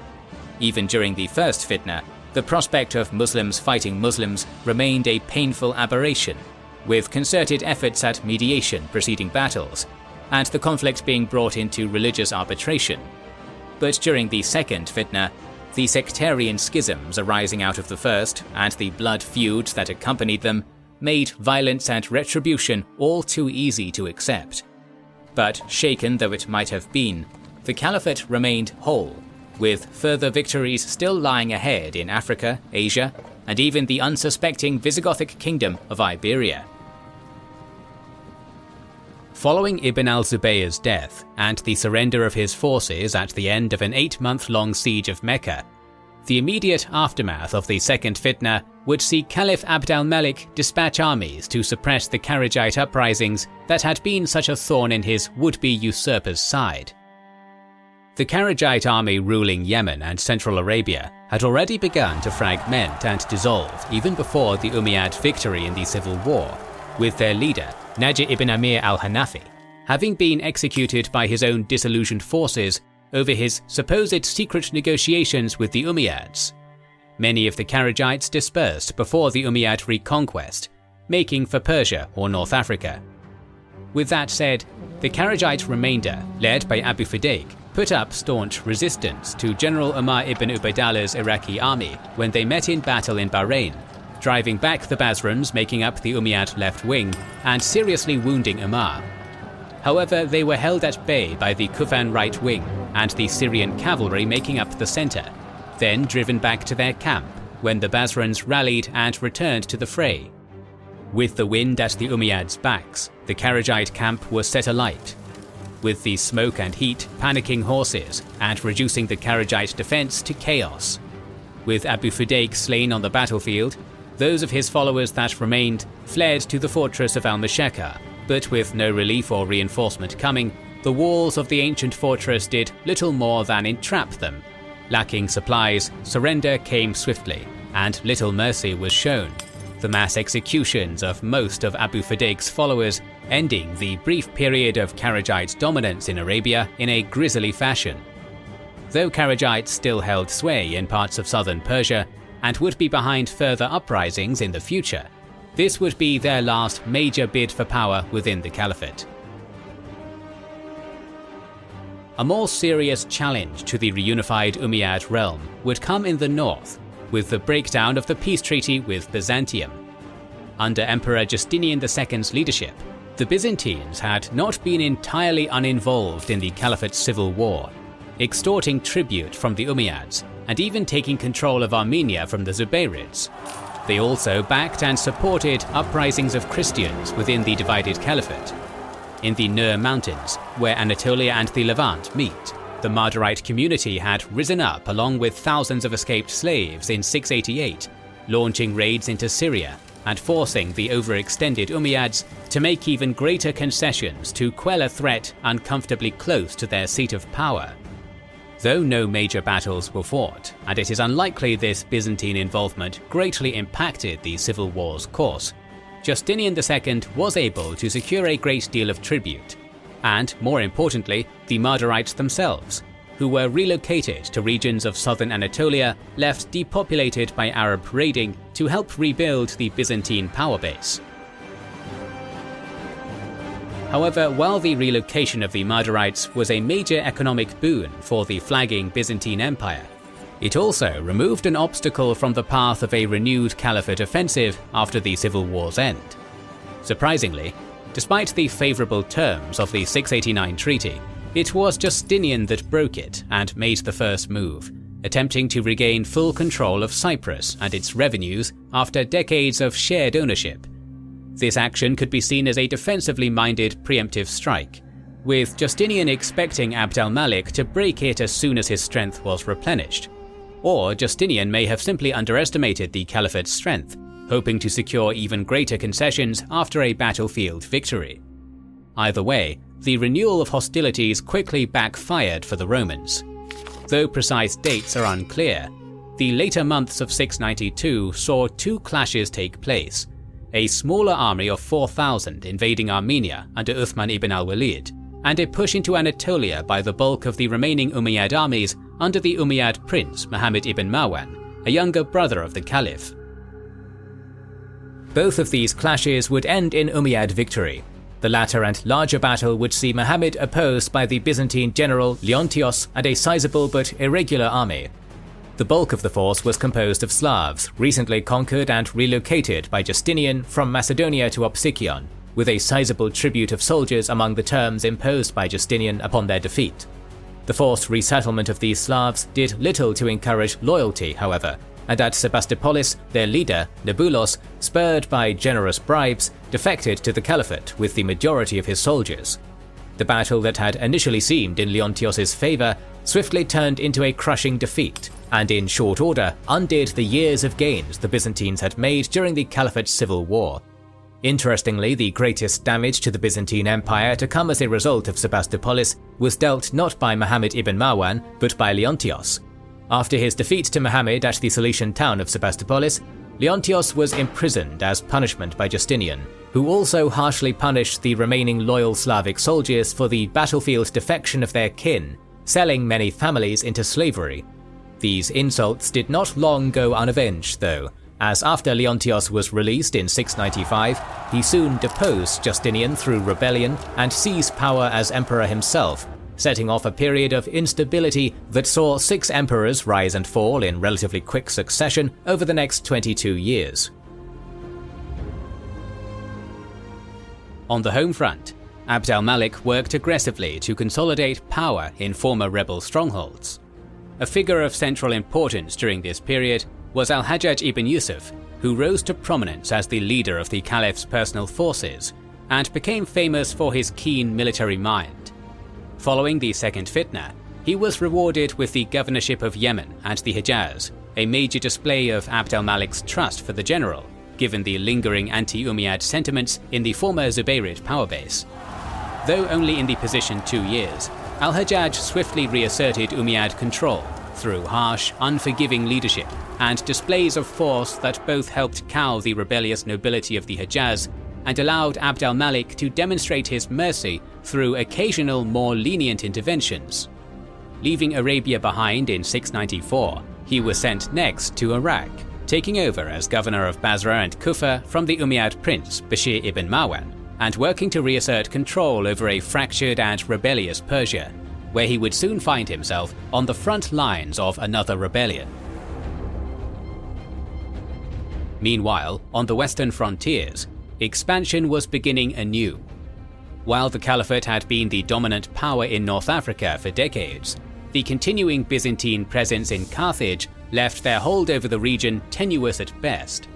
Additionally, outside of fortified cities such as the aforementioned Carthage and Kairouan, the native Berbers held effective control of most of the Maghreb, with different groups entering into alliances with either the Caliphate or Byzantines based on shared religion or political expediency. So as long as the Byzantines represented an opposing power bloc, they could forge alliances with Berber kingdoms and tribes that had not yet converted to Islam, and back native opposition to the Caliphate's expansion. To finally stamp out this threat, Abd al-Malik dispatched Hassan ibn al-Numan with 40,000 Syrian, Egyptian and converted Berber soldiers in 694 to capture Carthage. Initially, the invasion met only success, with the city's fleet and garrison abandoning Carthage for Sicily before Hassan's arrival in early 695, and allowing the city to fall without resistance. Hassan had more enemies in North Africa than he knew, however. Following the death of King Caecilius, or Kusila, to the armies of Zubair ibn Qays, a new ruler had emerged to reunite the Berber kingdom Zuhayya had shattered. Known as Queen Dia to the Berbers, she was called Al-Kahina, the Oracle, by the Arabs, with rumors of her future sight a mark of her strategic prowess. As Dia united many Berber groups across religious lines in opposition to Hassan's advance, she entered into an alliance with Constantinople, cemented by her marriage to a Greek husband. Learning of Dia's prestige and determined to suppress Berber resistance, Hassan swiftly departed Carthage to march against her in Algeria, seemingly expecting another easy victory. Instead, when he engaged the large army Dia had raised near Bakaya, he saw the previous year's progress rapidly undone in a shocking military defeat. The precise details of the so-called Battle of Meskiana, named for the shallow river valley the two armies clashed in, are rather unclear, though it is known that even among converted Muslim Berbers, a sizable portion favoured Dia's cause, chafing at the inferior treatment non-Arab converts within the Caliphate's military received, just as the Persian converts of Iraq had during the Second Fitna. The defection of Berbers in Hassan's army before or during the battle could go some distance towards explaining the defeat of his larger and better armed force. Though whatever the cause of this disaster, the stung Hassan would abandon the campaign to await reinforcements in Tripolitania, not to challenge Dia for another 5 years. He did, however, clash once more with the Byzantines during his retreat, who, under General Absimar, had recaptured Carthage by sea in a surprise attack while Hassan had been marching against Dia. This time, Hassan took no chances. After years of Byzantine resistance and fleet activity out of the city, he chose to raze Carthage to the ground, as Scipio Africanus the Younger had centuries prior, conclusively ending the Byzantine foothold in the Maghreb and stripping Dia of a crucial ally. For his part, rather than continue the resistance in North Africa, Absimar commandeered the Carthage fleet for a voyage to Constantinople, where he overthrew Emperor Leontios and seized the throne as the new Emperor Tiberius III, compounding the internal strife and instability that had already weakened the Byzantine resistance over the past years. Accompanying these temporary setbacks in the west was a new breakout of rebellion in the east. The Hephthalite-descended Zunbil kingdom of Afghanistan was proving a formidable roadblock to Governor al-Hajjaj's expansion attempts, and the first campaign against them in 698 ended in utter failure when Ubaydallah ibn Abi Bakr's army was lured into the heart of the mountainous kingdom, cut off from retreat, and destroyed. The greatest threat to al-Hajjaj and the Umayyads would not come from the Zunbils, though, but from the general sent to lead the second invasion, Abd al-Rahman ibn Muhammad ibn al-Ash'ath. When he attacked the Zunbils in early 700, they fell back without battle, abandoning large swaths of their territory to the invaders. Fearing the same trap that had doomed Ubaydallah's army, al-Ash'ath opted not to push on into their mountainous heartland, planning to consolidate his conquests and continue cautiously expanding over the years to follow. But when al-Hajjaj learned of this, he accused Abd al-Rahman of cowardice, demanding he complete the conquest of the Zunbils before he or any of his men would be allowed home to Iraq. Here, the harshness he had so often shown while subduing the Hijaz would backfire, as the soldiers in Abd al-Rahman's army, wary of the danger ahead and angered by their poor treatment, opted to follow Abd al-Rahman back to Iraq to depose al-Hajjaj rather than pressing on into Afghanistan as ordered. Reaching an accord with the Zunbils, promising them tribute exemption should he be victorious, in exchange for safe haven should he be defeated, he began his march west through Persia, defeating al-Hajjaj's loyal commander, Atiyah ibn Amr al-Anbari, in a series of cavalry engagements along the way. At this point, Abd al-Rahman's rebellion was strictly targeting al-Hajjaj, and no threats towards Abd al-Malik or claims for the title of Caliph had been made. But after receiving word of the mutiny, Abd al-Malik opted to back his unpopular governor, sending several thousand experienced Syrian cavalry with all haste to Basra to reinforce him. In a last-ditch effort to turn back the rebels, al-Hajjaj sent 2,000 of these new arrivals to block the mutineers from crossing the Dujail River in the lowlands of Khuzestan. But while they initially saw success against a 300-strong advance force, the rebel army, raised and outfitted for conquest and certainly outnumbering the Syrians, even if the reported strength of 100,000 is a clear exaggeration, soon forded the shallow river, forcing their way across and putting the Syrians to rout. In the aftermath of this clash, the rebels expanded the scope of their movement, now disavowing Abd al-Malik and seeking his overthrow, along with that of al-Hajjaj. It is possible Abd al-Rahman had intended this from the beginning, and simply used the battle as justification.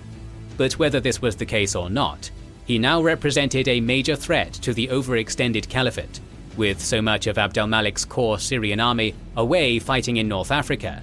Arriving in Basra in February of 701, after al-Hajjaj had fled north towards Kufa, Abd al-Rahman took advantage of the departed governor's unpopularity to secure oaths of loyalty from much of Basra, fortifying the city and engaging in a month of skirmishing with al-Hajjaj's forces before sallying forth to do battle in mid-March.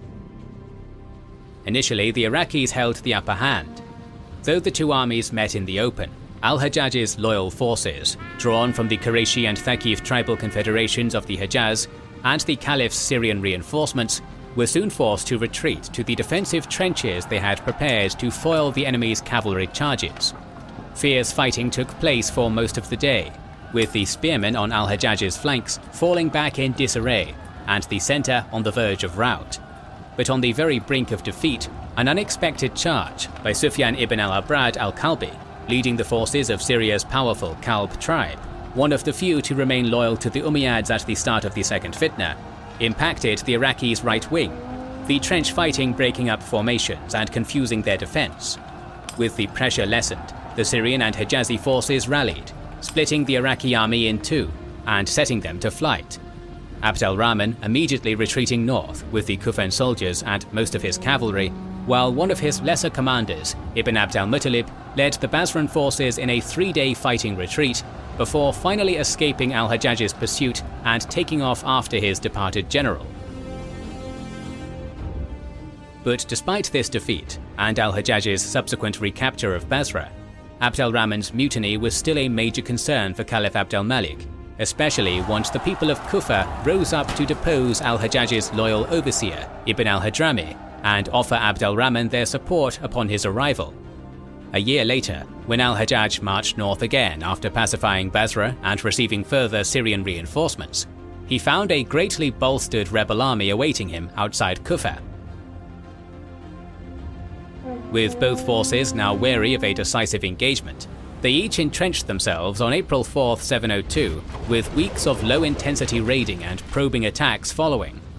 This drawn-out exchange favoured the Iraqis, who could easily resupply from Kufa, while al-Hajjaj's army struggled to feed itself in the unfriendly territory. And when word of the ongoing stalemate reached Abd al-Malik, he went as far as offering to remove al-Hajjaj in exchange for peace.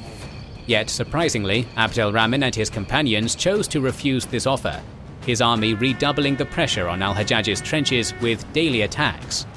This back-and-forth skirmishing between the trenches continued until mid-July, though the morale of the rebels began to flag after the death of their cavalry commander, Jabala ibn Zayd. With no quick victory in sight, some of Abd al-Rahman's commanders began to question the wisdom of refusing the Caliph's peace offering, with some possibly reaching out in secret to the Umayyads in hopes of receiving pardons for their defection. When the two armies finally came together again in pitched battle on July 15th, both armies held firm through the fierce fighting until midday, seemingly evenly matched. But like in the previous battle, it would be a charge by al-Kalbi that decided the outcome. Rushing out with his cavalry from behind the Syrian right wing, he attacked the Iraqi left wing under the command of al-Abrad ibn Qurra, a leader normally noted for his bravery.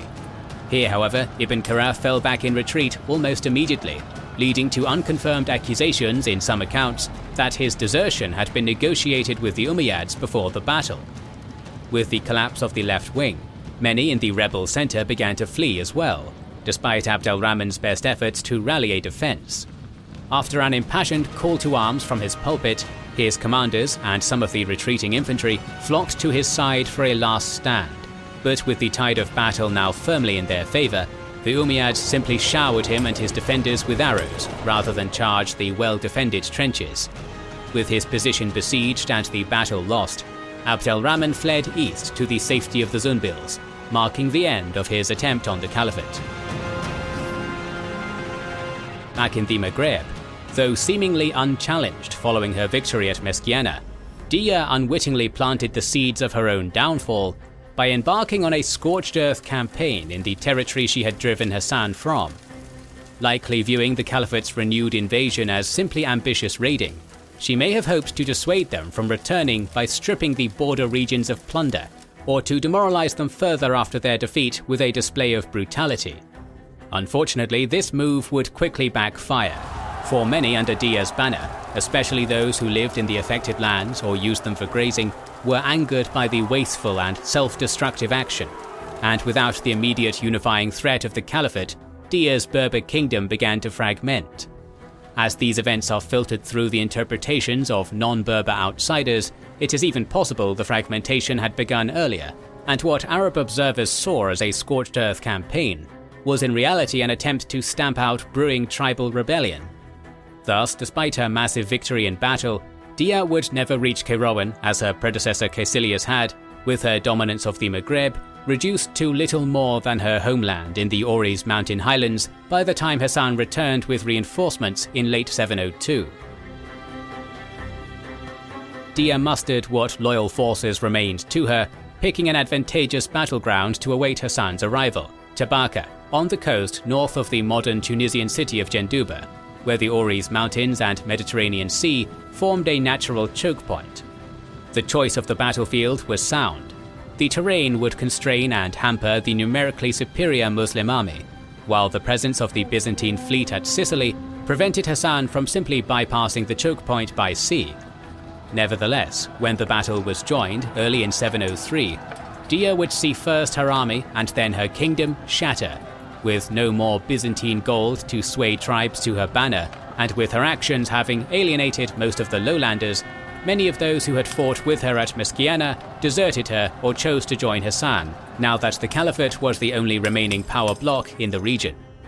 Though she narrowly escaped the disastrous defeat, she was pursued into the Auris Mountains and slain soon after, ending the years of back-and-forth fighting to conquer the Maghreb.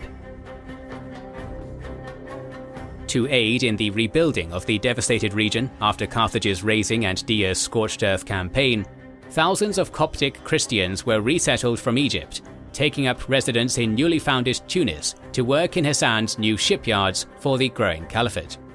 In a cruel twist of irony though, Hassan would not get to enjoy the spoils of his great victory any longer than Dia had, as a dispute over jurisdiction with Abdulaziz ibn Marwan, governor of Egypt and brother to the caliph, ended with Hassan losing his hard-earned governorship and returning to Syria in disgrace and poverty scarcely a year later, while Abdulaziz expanded his own power on the back of Hassan's success by installing his loyal servant Musa ibn Nusayr in his place.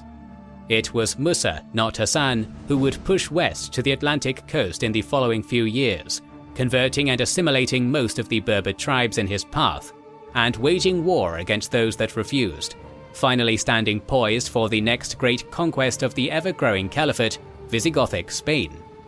In the east, meanwhile, the unrest sparked by Abd al-Rahman's rebellion would continue for years, with his former companions splitting up and raising later uprisings in Sistan and Khorasan, even after the Zumbils caved to the caliphate's demands and executed him. Iraq and Persia would remain centers of anti-Umayyad discontent, and Afghanistan unconquered for the rest of the Umayyad era, with the same racial and sectarian tensions that had fueled first al-Muqta's and later Abd al-Rahman's rebellions, eventually leading to their downfall. As we imagine Musa ibn Nusayr stood on the shores of northwestern Africa, to him, any business he had in any city of the caliphate or at home was a world away, out of his control. That might have been a problem for him, and even if he had the internet, there would still be one more thing he needed to access his online world safely and remotely, our sponsor NordVPN. And he certainly needed to go to nordvpn.com/kingsandgenerals for a special deal. Then he would be able to do his banking in Cairo, buy dyes from Tunis, and see a show in Baghdad, since NordVPN connects you to IP addresses the world over to access local services. But more importantly for Musa, it would be completely secure, impossible for his enemies to intercept any sensitive information he needed transferred across the world to conduct his business, thanks to NordVPN's heavy encryption. Also on top of that, their threat protection service fights viruses, malware, spam, and scams during everyday browsing. So if you're going to be traveling, want safety and security for your digital life, or simply want access to a piece of the internet reserved for someplace else, download NordVPN at nordvpn.com/kingsandgenerals. With this link, you'll get 4 bonus months added on top of a 2-year plan, with a 30-day money-back guarantee to make it risk-free. Check it out at the link in the description. The years immediately following the Berber Queen Dia's defeat would be marked by both victory and some turmoil, particularly in Khorasan and Transoxiana, where caliphal authority had still not been fully restored since the Second Fitna. Between 692 and 705, the largely independent governor Musa ibn Abdallah had expanded his power base, first by conquering local Hephthalite and Sogdian city-states, even clashing with forces of the Tibetan Empire over influence in the region. then later forging local alliances in order to expand at the expense of other Arab governors in the region despite his nominal loyalty to the Caliph. Musa was eventually brought to heel and slain in a campaign ordered by al-Hajjaj and led by al-Mufaddal and Mudrik, both sons of Khorasan's previous governor al-Muhallab ibn Abi Sufra, with the aid of the Arab-friendly monarch Tarkhan, ruler of Samarkand and the most powerful of the Sogdian rulers. However, the episode highlighted the increasing difficulty of maintaining control over such distant frontiers, and much of the following decades would see the Umayyads attempting to centralize their vast realm with varying degrees of success. A different sort of turmoil simmered in the capital during this same period. With Caliph Abd al-Malik now aged and sickly, thorny questions surrounding his succession began to arise. Though Abd al-Malik favoured his sons, al-Walid and Suleiman, as successors, his brother Abdulaziz, governor of Egypt, was the preferred candidate for many, despite his advanced age, particularly as their father, Caliph Marwan, now dead 20 years, had previously declared that Abdulaziz should succeed his brother. Abd al-Malik's request for his brother to renounce his claim and withdraw from succession drove a wedge between the two, with Abd al-Malik seemingly fearing another civil war, as evidenced by his attempts to compel tribute from Abdulaziz and chip away at his traditionally very autonomous power base. These fears were quelled when Abdulaziz died in late 704, though the continuing uncertainty surrounding succession spurred Abd al-Malik to make an unprecedented move, summoning his vassals to take their oath of allegiance to his son al-Walid while he still lived.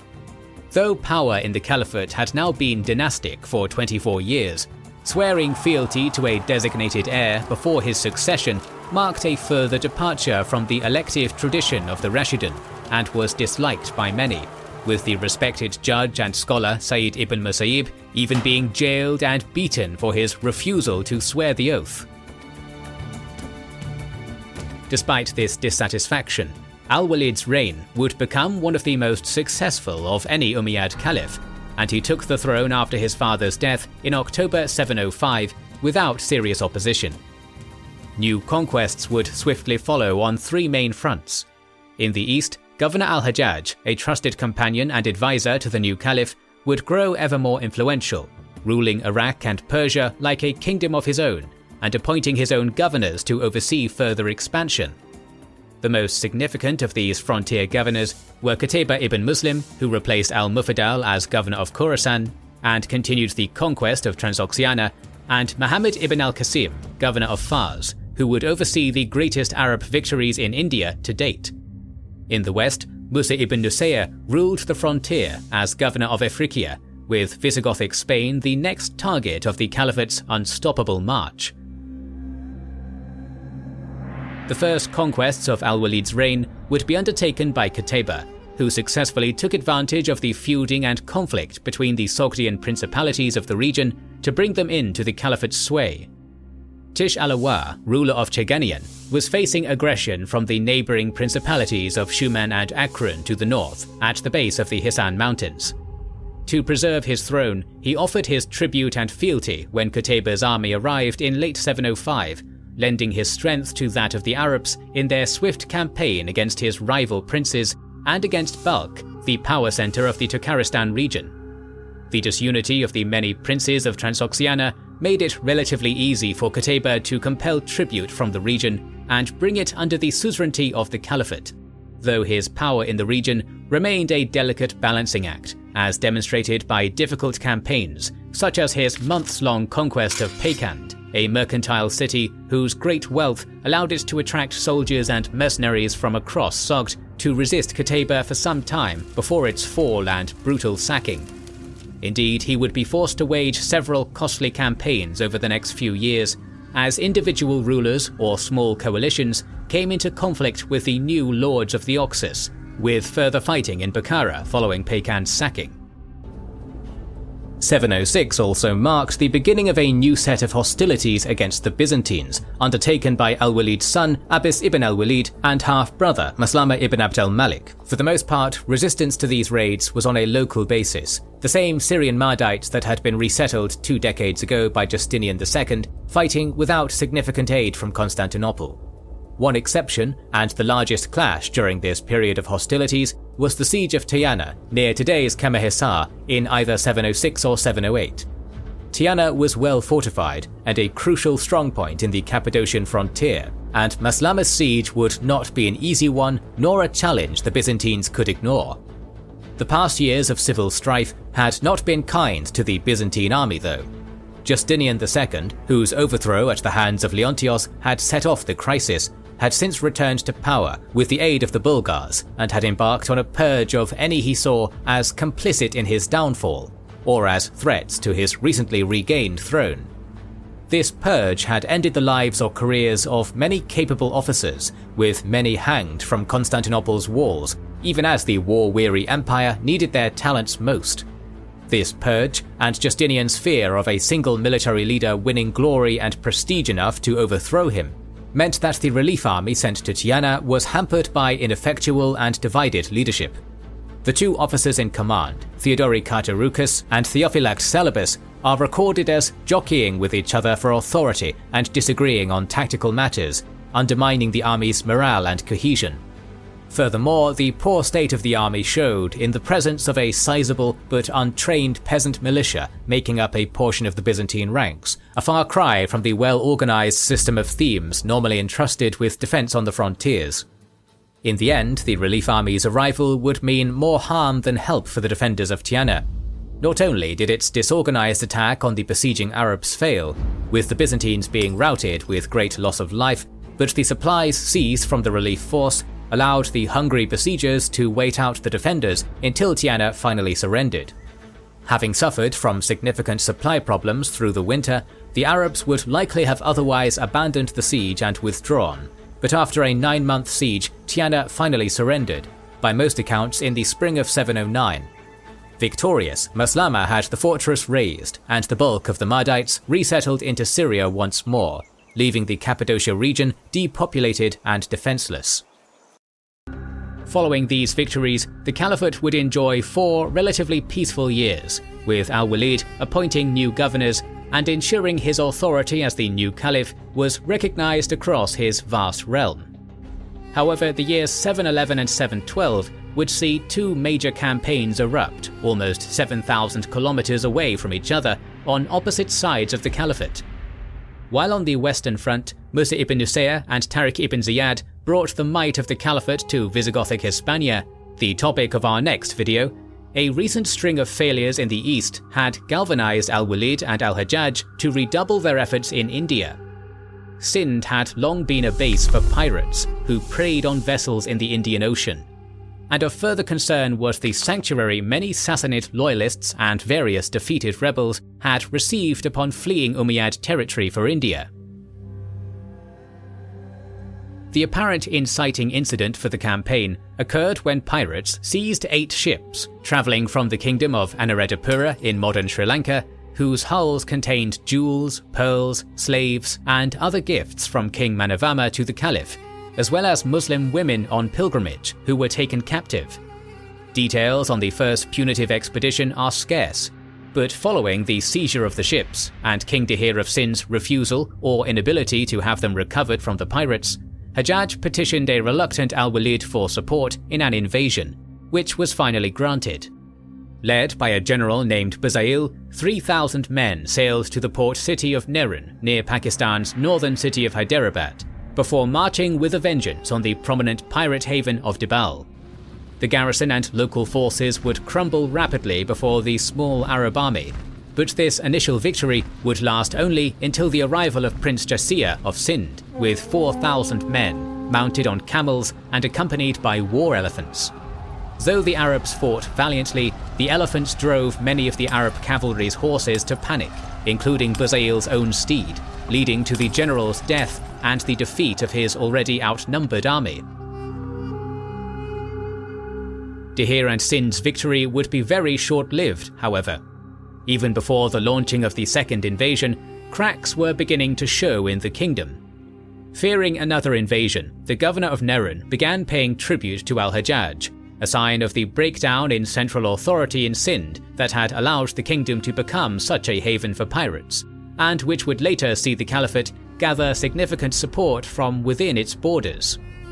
In addition, various tribes and communities existed effectively independently within Sind borders, most notably the nomadic Jat people and the Meds of Balochistan, who lived along the coasts as fishermen and pirates. During the reign of Rai-Chach, who established the Chacha dynasty in Sind around the same time Islam was first emerging in Arabia, humiliating and discriminatory decrees had been leveled against such tribal groups, the Jat in particular. These included bans on their wearing of silk and carrying of swords, with children of prominent Jat leaders held hostage to enforce these rules.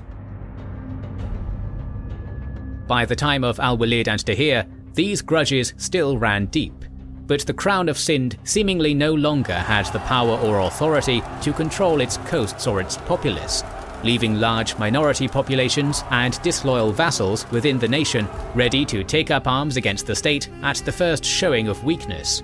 This opportunity would come swiftly, when in late 711 a second army was raised with Al-Walid's direct support, Al-Hajjaj using the soldiers from Buzayl's army still held prisoner in Sind as a further grievance to goad the caliph into war.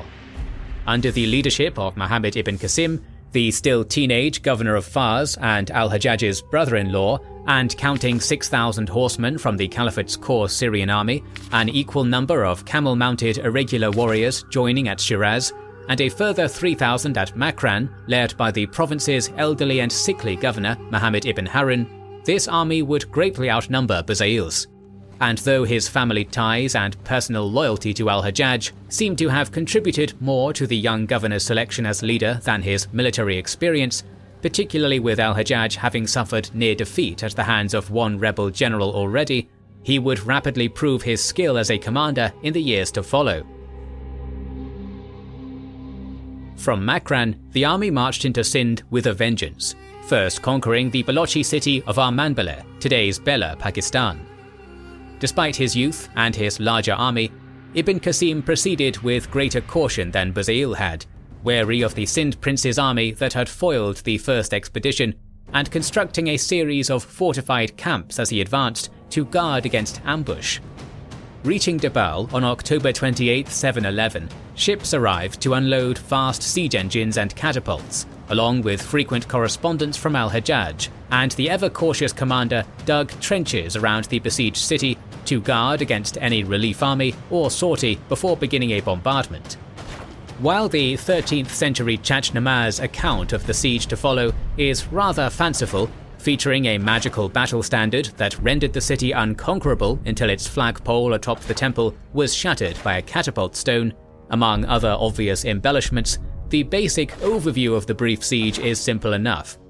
After 7 days of bombardment from mangonels and the enormous catapult known as the Little Bride the Caliph had provided, the defenders of the city attempted to sally forth against the besieging army, only to be driven back easily. The following day, Ibn Qasim's army assaulted the battered walls from every direction, soon scaling the walls and storming the city. A brutal sack followed, with the city nearly razed, many killed as they sought refuge in the temple, and far more carried off as captives. Leaving the recently freed prisoners from Buzayl's army in charge of Dabal, along with their former jailer Kubla, who was spared thanks to his kind treatment of the Muslim prisoners and swift conversion to Islam upon their victory, the great army swiftly departed their conquest to push on towards Nerun, where Jaisir was still encamped. Outnumbered by the approaching army and receiving word of the fall of Dabal, the prince opted to withdraw to his father's side, commanding Nerun's governor to resist the approaching Arabs, unaware of the tributary agreement he had already reached.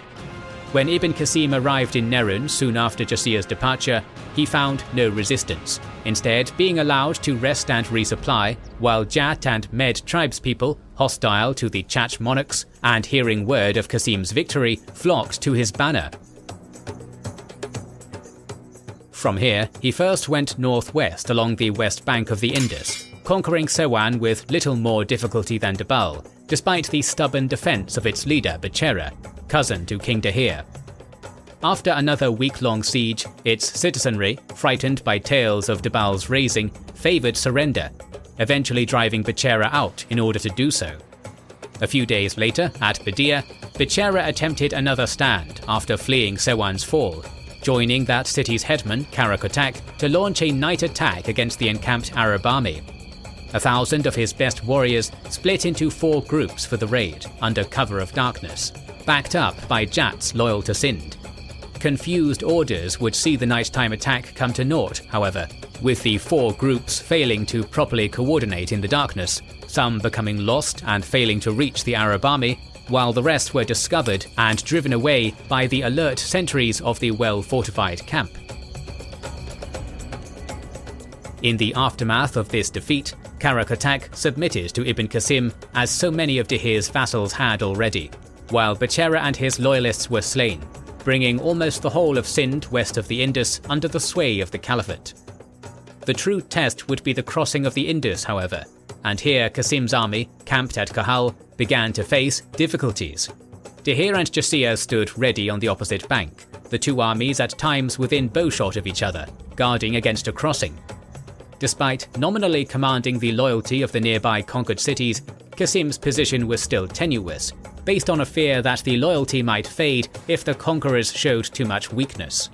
Indeed, as the 50-day standoff across the Indus drew on, the Arabs found great difficulty in keeping themselves supplied, with the army beginning to suffer from hunger and disease and being forced to eat many of their horses, while Sewan rose in revolt behind them and expelled its recently installed Arab garrison. Though this revolt was quickly suppressed and 2,000 fresh horses laden with supplies were soon sent by al-Hajjaj, the long period of inactivity was clearly weakening the Arab position. Thus, on Hajjaj's orders, the army departed towards Thatta, most likely in May of 712. A successful crossing was made at Jim, today the site of Kinjar Lake, but at the time a relatively safe ford, where a small island stood in the middle of the Indus. Provided boats by the local leader, Moka Basaleh, Ibn Qasim had them filled with ballast and connected by planks to form a bridge, crossing before the unprepared Dahir could bring his forces to bar their way, and routing the paltry force under Moka's loyalist brother Rasil. From here, Qasim marched swiftly north towards the Sindhi capital of Aror, defeating several Sindhi armies along the way. At a lake just south of today's Nawab Shah, the first major engagement was fought, with Jaisir taking a strong force of soldiers and elephants to oppose the invaders. Though they fought bravely, and the elephants caused great chaos among the mounted Arabs, they were swiftly enveloped and hemmed in by their more mobile foes, with the majority of the army being cut down, while Jaisir broke through the foes surrounding him atop an elephant to escape to his father's side. This defeat further shook the confidence of Dahir's vassals, with Rasil now defecting to join his brother in Ibn Qasim's service, and securing boats to cross the lake as a sign of his new loyalty. Over the following 3 days, Dahir, facing loyalty problems and apparently allowing the readings of his astrologers to inform much of his strategy, threw several detachments against Ibn Qasim to no avail, allowing the Arabs to overcome these small forces piecemeal and reduce the Sindhi numbers advantage. On June 16, 712, following the advice of Muhammad ibn Haris, leader of the Muslim Alafi tribe, which had fled Makran after a blood feud brought them into conflict with al-Hajjaj, he finally brought his full army to bear against Ibn Qasim's army, which had crossed the lake, led by his lieutenant Uwais ibn Qais. Arranging his horsemen on the left, archers on his right, with foot soldiers supported by war elephants in the center, the Sindhi army numbered approximately 20,000 men to Ibn Qasim's 15,000. Though he initially attempted to rout them with an elephant charge, the Arabs and their mounts now had experience fighting the great beasts, and divided into small groups to confuse and frighten the war elephants sent against them. Meanwhile, a cavalry charge by the Muslim second-in-command, Muriz ibn Sabat, into the enemy center saw significant success, despite Muriz's own death in battle, causing great damage to the enemy before both forces were forced to withdraw after the day's bloody fighting. The following day would be the climax of the conflict, with Dihir this time issuing forth his horsemen at the center of his army, while the Arabs shot arrows treated with flaming naphtha to panic the elephants. Initially, the battle favored the Sindhis, with Suja the Abyssinian, a renowned champion in Ibn Qasim's army, being killed with an arrow to the neck, and the Caliphal army beginning to retreat before the cavalry onslaught. Ibn Qasim managed to rally his forces, however, with Muqabisaya's own mounted detachment reinforcing his commander in the center as the battle raged across the banks of the lake. Soon, Dihir's lack of authority would be his undoing, with huge numbers of his levied footmen and archers fleeing, leaving mostly the dwindling noble-born cavalry to defend their king, as the rallying Arab army began to push back. As the left wing of his army began to rout, Dihir launched a last valiant charge from atop his elephant, only for a flaming arrow to set the litter he rode in aflame, causing the elephant to panic and rush into the water of the lake. Some of his remaining men attempted to rally about him in the shallows, but now cut off from retreat, the king and those about him were cut down by a volley from the Arab archers along the banks. While Jaisir would escape to continue the war, this victory shattered the Sindhi resistance, with Ibn Qasim executing every prisoner, save the merchants and artisans, and few were willing to back Jaisir in continuing a losing battle. Many towns and cities would swear fealty to Ibn Qasim and the Caliphate in the immediate aftermath, with Jaisir holding out in Brahminabad until its fall to a siege nearly a year later in November 713 officially ended the Chach dynasty and the Kingdom of Sind. This conquest, together with the simultaneous campaigns in Iberia, would soon bring the Umayyad Caliphate to near its greatest extent. Yet for all its power, the Caliphate was not invincible, and dangers both internal and external continued to loom. The Visigothic Kingdom of Iberia could trace its roots back to Alaric, the famous general who first fought for Emperor Theodosius against the Franks, holding the Balkans as a Roman foederati or semi-autonomous ally, before his relationship with the empire soured, and he became the first person to sack the Eternal City in over 700 years. The Visigoths had been one of the several so-called barbarian peoples to arrive in the territory of the crumbling Roman Empire, with various Gothic and other Germanic peoples found in great numbers throughout the empire and on its outskirts as slaves, soldiers, and allies. In the aftermath of Western Rome's fall, the Visigoths were among the first to carve out their own kingdom from its ashes. Though Alaric's power base had been in the Balkans, the Visigoths would migrate ever westward following his death, at times allies of convenience to the collapsing Roman Empire, and at other times taking advantage of the West's fall to expand their power. It would be in the Aquitaine region of western France that the Visigoths would first establish a true kingdom, from there pushing into Suebi-controlled Hispania at Rome's behest, their kingdom encompassing Aquitaine and nearly the entire Iberian Peninsula by the death of the great warrior and lawmaker King Euric in 484. The years that followed would be less kind, however, as easy expansion against the backdrop of a crumbling Rome gave way to new rivalries against other powerful barbarian kingdoms, most notably the Franks and Burgundians. It would not be long after Euric's death, during the reign of his successor Alaric II, that the Visigothic territories in France would fall to these northern rivals, led by the Merovingian king Clovis, leading to the establishment of Toledo as the new Visigothic capital. With the Pyrenees now forming a natural border, the Visigothic kingdom would remain secure in Hispania for the next 2 centuries, with occasional further conflicts with the Franks and a revanchist Eastern Roman Empire making little lasting change to the status quo. As the 8th century dawned, though, the Visigoths would unexpectedly find a far greater danger arising to their south. The Umayyad Caliphate's border with the Visigothic kingdom had been an embattled one since their first arrival, with raids into southern Iberia having begun as early as 706, following the conquest of Tangier in today's Morocco. In fact, the campaign that would spell the end of the Visigothic kingdom likely began as another of these large-scale raids, with the force of some 1,700 that crossed the Strait of Gibraltar in 710 under the leadership of Tariq ibn Ziyad, governor of Tangier, being quite sizable for a skirmishing party. but smaller than would be expected had they intended a campaign of conquest from the beginning. But circumstances favoured the Muslims. Following the recent death of King Witiza, the Visigothic kingdom had entered into a succession crisis, with Roderick in control of southern Iberia, pitted against the poorly documented Angela II in the north. However, this low-intensity civil war was only indicative of larger weaknesses within the Visigothic kingdom. While the Visigoths had ruled Iberia independently for more than 2 centuries at this point, and had exercised great autonomy under a weakened Rome for another century before their independence, they had continued to rule on essentially tribal lines, despite the scale of their kingdom rendering them inefficient.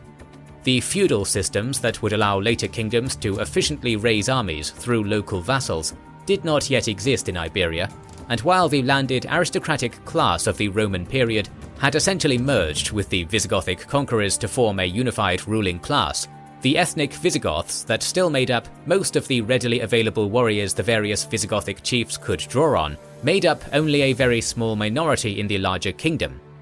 King Recared's abandonment of the Arian sect of Christianity, traditionally followed by the Visigoths, in 589 in favour of their kingdom's majority Chalcedonian Christian faith, accompanied by the abandonment of the Gothic tongue as a church language, had done much to unify the Visigoths with their subjects. However, the Hispano-Roman aristocrats had not been a warrior nobility, and the kingdom lacked efficient administrative systems by which to mobilize its peasantry to war. While every denizen of the Visigothic kingdom was theoretically required to provide military service to the king on demand, this duty was owed directly to the king, rather than to a more accessible local intermediary, making it a duty only too easy to ignore for the vast majority of the population outside Toledo and the king's own domain. Thus, while the Caliphate had been able to vastly expand its power through its conquests, through recruiting large numbers of converts in conquered territories for further campaigns, and by embracing the sophisticated administrative systems left behind by the Romans and Persians, coupled with laws laid down in the Quran, the military power of the Visigothic kingdom was not fundamentally changed from the tribal armies that had fought Rome under Alaric, its army still made up in large part by the personal warriors of Visigothic chiefs, despite the vastly larger Latin population they ruled over. In addition to the relative unpreparedness of their foes, the Arabs had a valuable ally on their side, Count Julian of Ceuta, who was most likely a Byzantine governor who had switched his allegiance upon his empire's abandonment of North Africa, rather than attempting to fight a doomed resistance against the Arabs. While it seems he aided by providing his suzerain ships for the crossing of the Strait of Gibraltar, his larger role in the story is somewhat in question. Despite his importance in later accounts, which claim he had made the first attack on Iberia with his own forces in 709, seizing loot with which to entice the Arabs to destroy Roderick for him and avenge his daughter's rape at the Visigothic king's hands. No mention of this grudge exists in the Mozarabic Chronicle of 754, the earliest surviving account of the invasion. And neither Julian's subservience to the more powerful Arabs, nor Musa's predictable decision to expand into the rich lands of the Visigoths require any tales of vengeance to explain. The accounts that paint Julian as the architect of the Visigothic kingdom's conquest also clash with both the Mozarabic Chronicle's assertion that Arab raiding had begun years before the conquest, and with the common narratives of later Christian accounts, which claim that it was the enemies of Roderick within Iberia that requested and facilitated the Muslim invasion.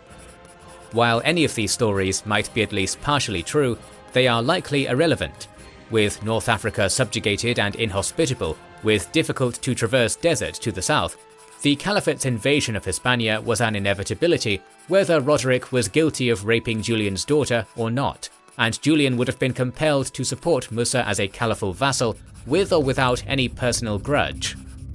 Anecdotally, as a side note, the modern name of the Strait of Gibraltar is named for Tariq, in a corruption of the Arabic Jabal Tariq or Tariq's mountain. The renewal of raiding in the south went at first unanswered by the Visigoths, allowing Tariq to establish a secure base of operations on the site that would later become the town of Algeciras, from there pushing deeper into Iberia. They would face their first opponent shortly after, Theodomir, a Visigothic count holding extensive territories near Mercia, who, with his force of some 1,700 men, attempted to delay the invaders in a series of skirmishes while sending reports and pleas for aid back to Roderick. The establishment of this base, and the arrival of further Muslim reinforcements, quickly demonstrated to Roderick that this was no common raid, and he began assembling what forces he could muster at Cordoba, sending a force of cavalry ahead to aid Theodomir in his resistance, and instructing the Count to withdraw northward to join him. Meanwhile, he began his own much slower march south, hindered by poor logistics, the slow arrival of reinforcements from disloyal vassal chieftains, and a lack of discipline among the conscripted serfs. He finally regrouped with the battered remnants of Theodomir's force at Guadalete, their numbers weakened after a series of skirmishes over at least a month that greatly favoured the mobile Berber cavalry making up the bulk of Tariq's forces, which had also been mercilessly raiding the countryside so as to force Roderick into a battle on the field. Guadalete would soon be the site of a historically pivotal but poorly documented battle that has been the basis of countless conflicting tales and legends. The numbers involved are very much in question, with later Christian chronicles claiming as high as 187,000.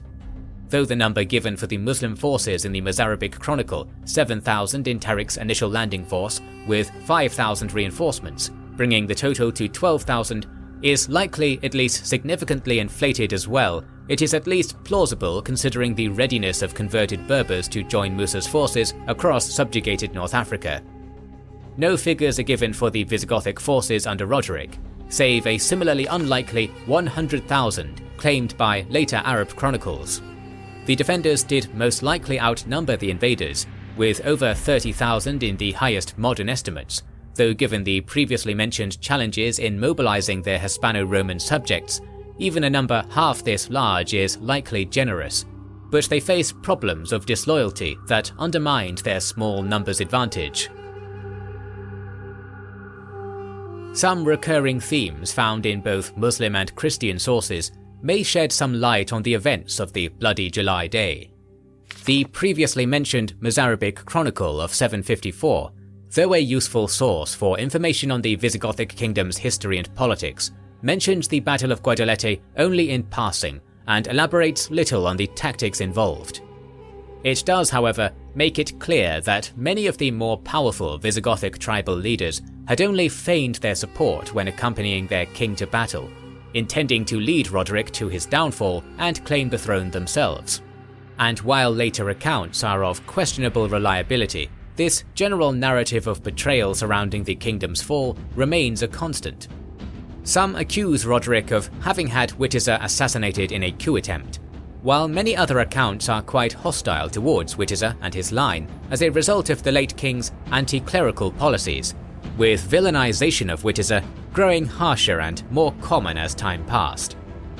Witiza's opposition to a series of discriminatory decrees by the Spanish church councils targeting Iberia's large Jewish population might have contributed to this, given the growing hostility towards Europe's Jews in the era of the Crusades and Reconquista, a period that had seen renewed interest in the fallen Visigothic kingdom and to which many of these later chronicles trace.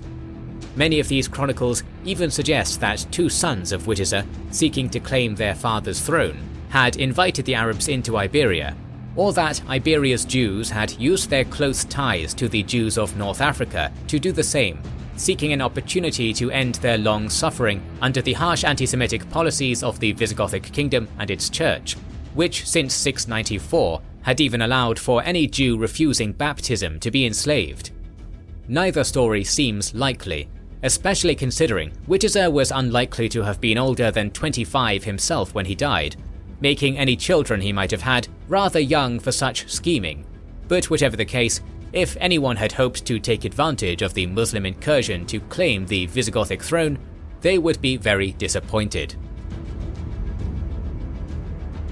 Roderick had his loyal Visigothic warriors, armoured and bearing axes and swords, split into two contingents, the larger making up the centre of the vanguard, and a smaller detachment held in reserve. Behind these staunch defenders, the ill-equipped levies he had raised from his domain around Toledo and during the mustering at Cordoba were arrayed, in a particularly sorry state even for peasant conscripts. Roderic's hurry to engage the invaders, leaving little time to see these slaves and serfs equipped or drilled. On the wings were the forces of allied chieftains, many of questionable loyalty, and the kingdom's comparatively meagre cavalry remaining after the losses inflicted during Theodemir's fighting retreat. Tarik, though outnumbered, had far more cavalry than his foe, and fewer concerns of morale and loyalty.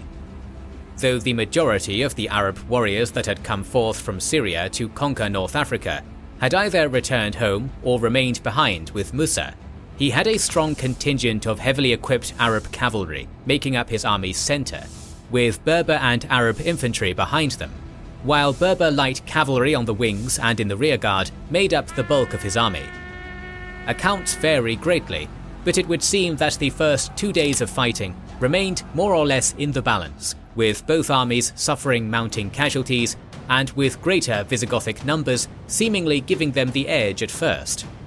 Both leaders encouraged their forces with speeches, Tarik chastising his forces for falling back during the second day's fighting, claiming that only by holding fast and seizing victory could they hope to survive and return home, and promising to lead them to riches and glory on the following day.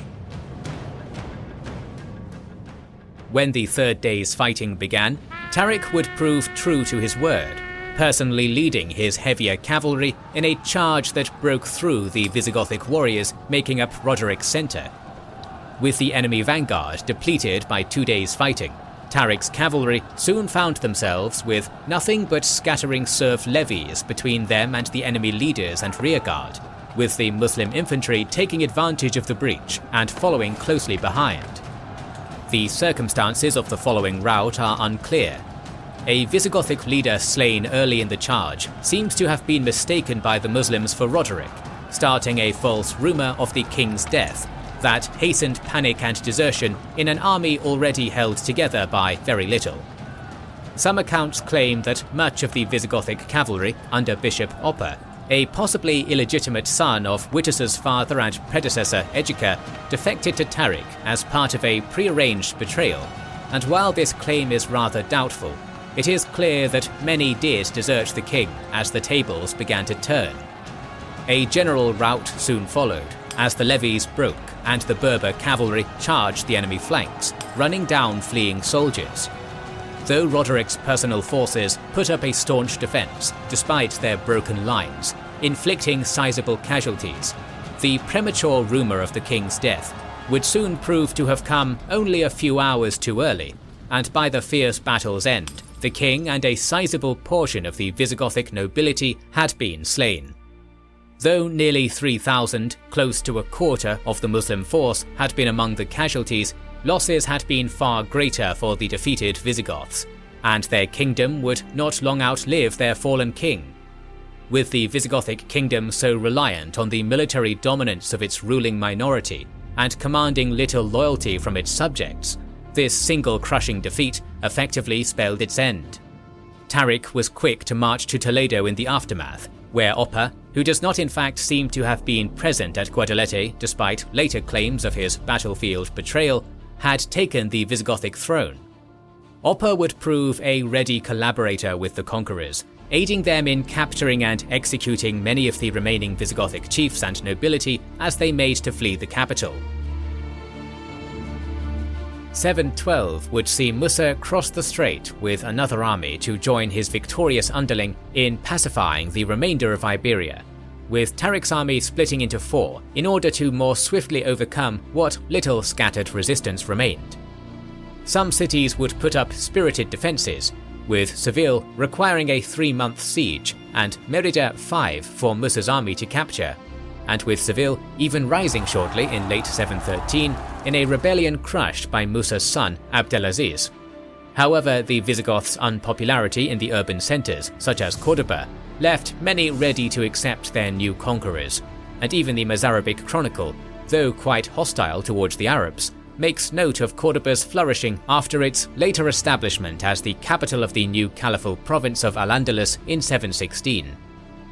Though Oppa and some new other figures from the old ruling class retained a degree of their former status through collaboration,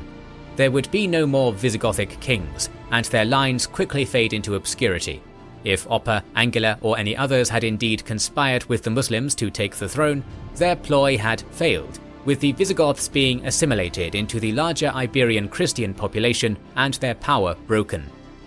In their place, Musa placed Arabs in most positions of power within the newly conquered state, though the Muslims did also rely heavily on Iberia's Jews to help hold and administer their new territory.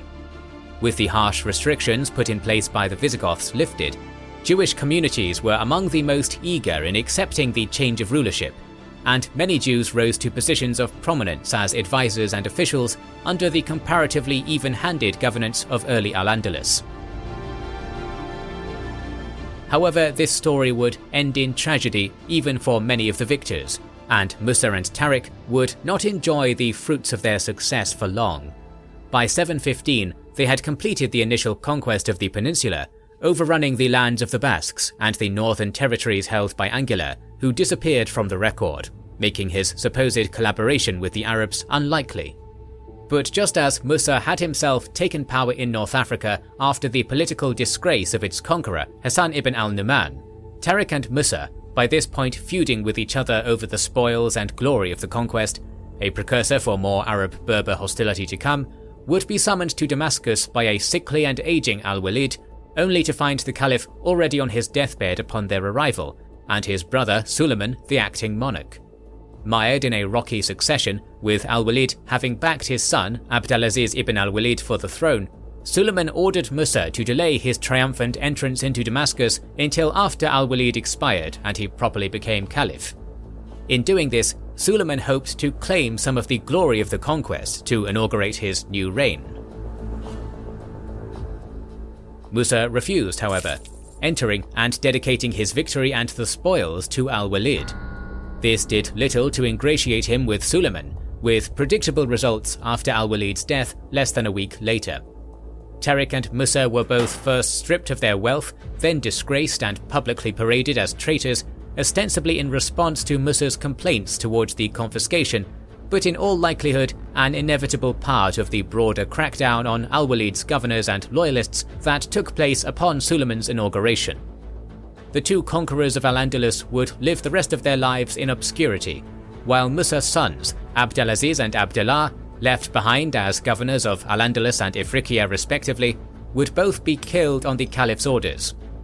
Suleiman's mishandled efforts to assert his control over the far-flung provinces of the empire would backfire in Al-Andalus, however, with the death of Abdelaziz sparking a period of self-destructive infighting, spurred largely by the resentment among the Berbers towards their lesser treatment compared to their Arab co-religionists, despite playing such a vital role in Iberia's conquest. With the conquerors turned against each other, their hold on Iberia would begin to show cracks almost as swiftly as they had won it, with the mountainous northern territories breaking away under the Visigothic noble Pelagius to form the Kingdom of Asturias in 722. It was not the far-flung western frontier of Iberia that Suleiman would spend his short reign focused on, however. Eager to forge his own legacy to match his brother's in the short time remaining to him, he would soon turn the armies of the Caliphate towards a prize long denied them, Constantinople. Upon his ascension to the caliphal throne, Suleiman wasted no time replacing most of his brother and predecessor's loyal governors and advisors, despite the monumental successes many of them had achieved during the storied reign of al-Walid. In al-Walid's last years of life, he had attempted to remove Suleiman from succession in favour of his son Abdelaziz, without success, even requesting his governors swear fealty to Abdelaziz before his death. However, few saw fit to take this risky stance against Suleiman, who was the horse with the best odds. Moreover, the rocky succession and support for Abdelaziz from al-Hajjaj, one of the most powerful men in the caliphate, created deep divides in the Umayyad court and caused Suleiman to see enemies around every corner. As a result, after Musa refused to delay his entry to the capital until after Al-Walid's death, so Suleiman might claim the glory. Both Musa and Tariq were stripped of their titles and disgraced. Qutayba ibn Muslim, who had brought Islamic rule to most of Transoxiana through a combination of military victories and shrewd diplomacy, would be extended the offer to keep his position by Suleiman, likely due to the large power base Qutayba commanded and the threat of civil war. Despite this placation, Qutayba, suspecting Suleiman would turn on him as soon as he felt secure enough to do so,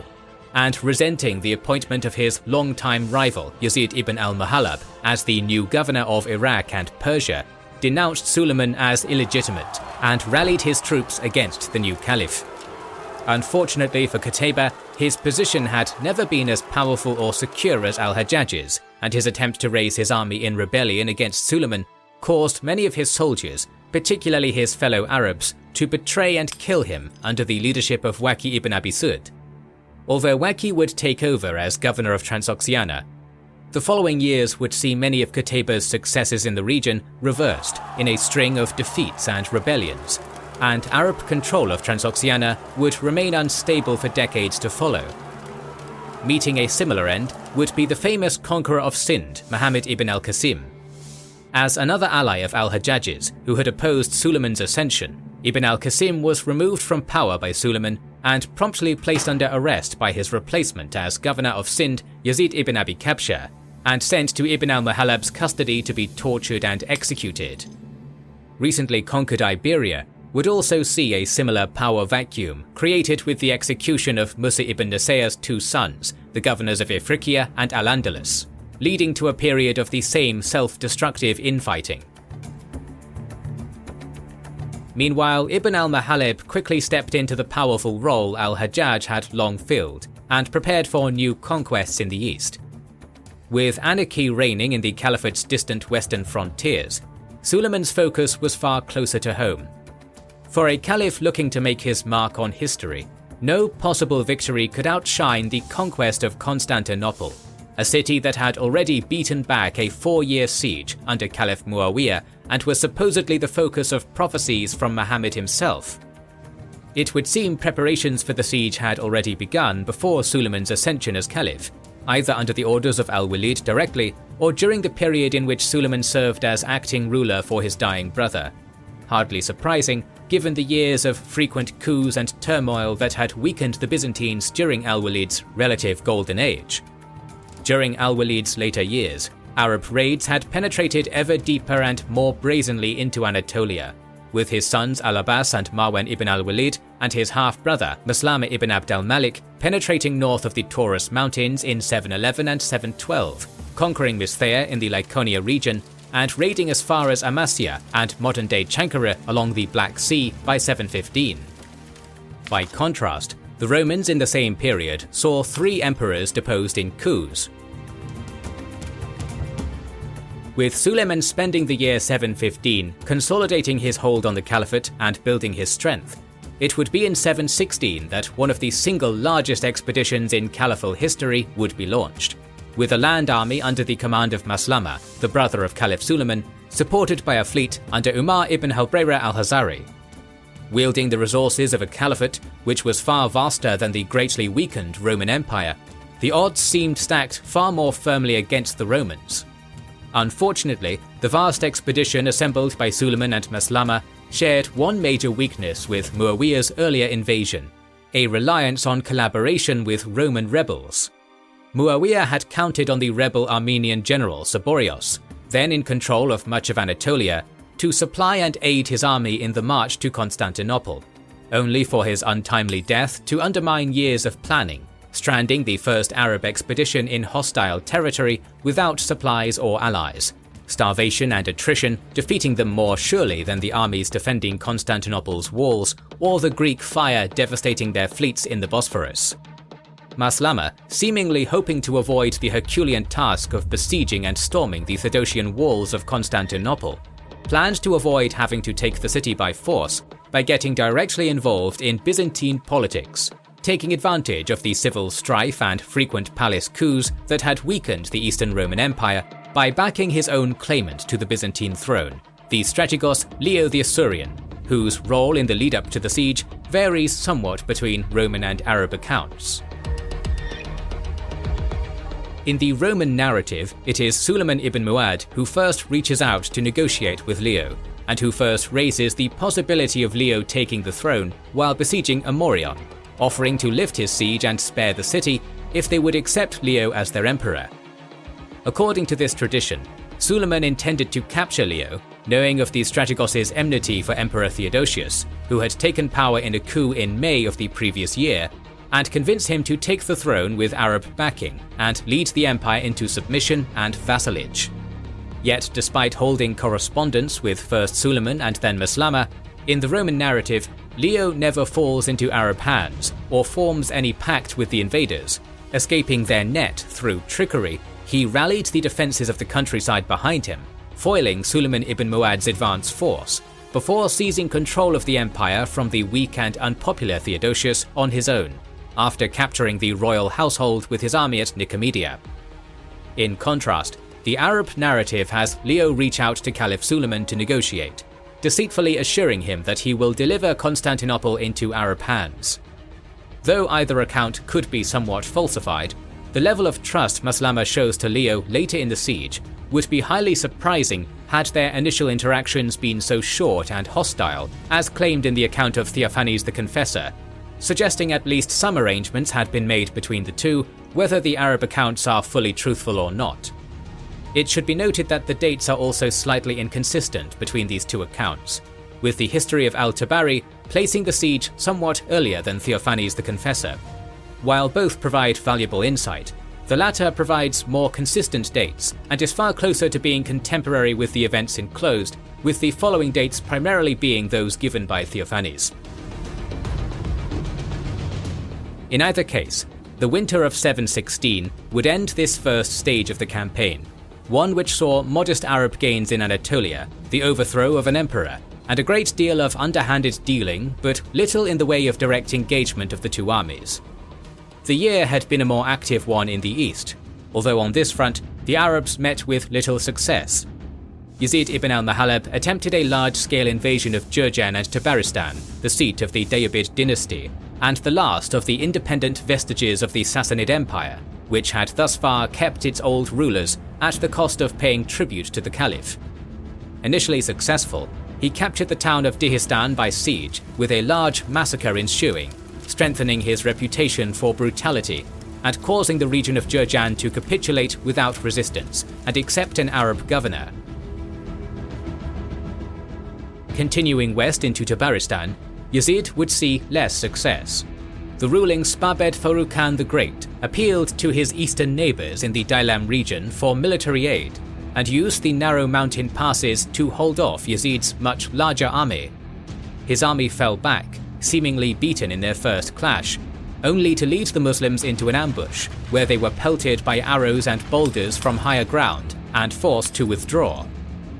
Though Yazid still commanded by far the stronger army, Farrukh Khan's successful resistance spurred the nobility of Jurjan, who had surrendered previously, to take up arms, killing most of the recently installed Arab garrison during the night.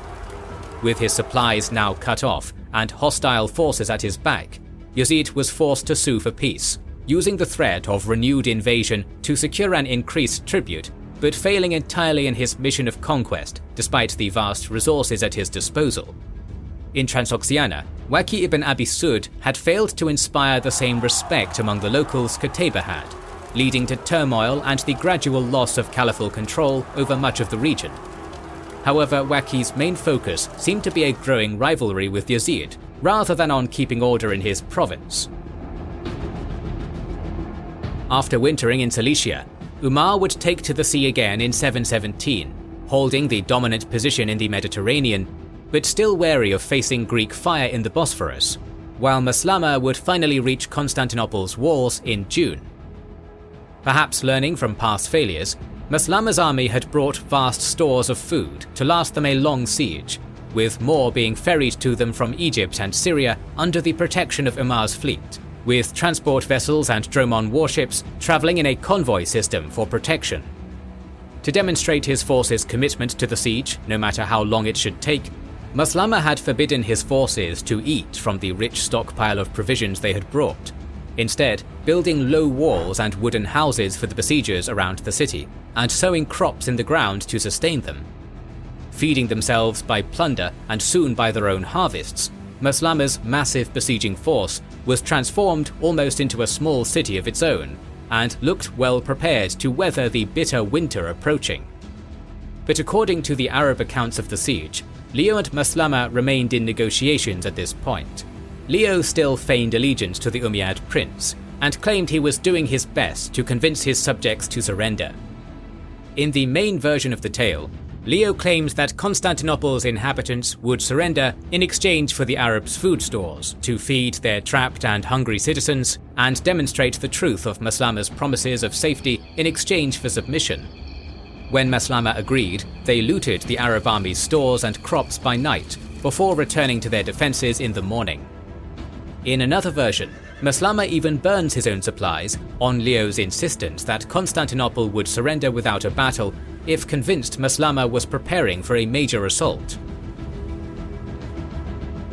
At face value, these accounts might seem unlikely, but at this point, Maslama was negotiating from a position of strength. With transport ships from Tunis and Egypt resupplying him, he risked little, and an opportunity to avoid the daunting siege might have been too tempting to pass up. Whether the tales are true, or simply a way to scapegoat one commander for a broader military failure, the Arab naval supremacy would not be long-lived. As the fleet continued to arrive and ferry soldiers for the siege, many sailing past the city as far north as modern Istanbul's Ortaköy neighborhood, the convoys would be forced to sail past the Golden Horn, which was blocked with a chain and harbored the Roman fleet, which had been waiting for their moment of opportunity. For the large and unwieldy transport ships to sail north against the currents of the Dardanelles required a south wind. On September 1st, an unlucky change of weather would see 20 of these large and logistically vital ships betrayed by the breeze and drift backwards with the current away from the safety of their escorts.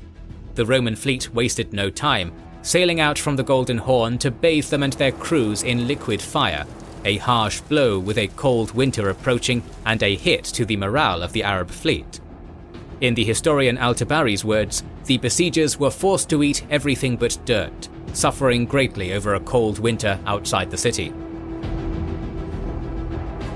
On this somber note, Caliph Suleiman would breathe his last, dying in October 717.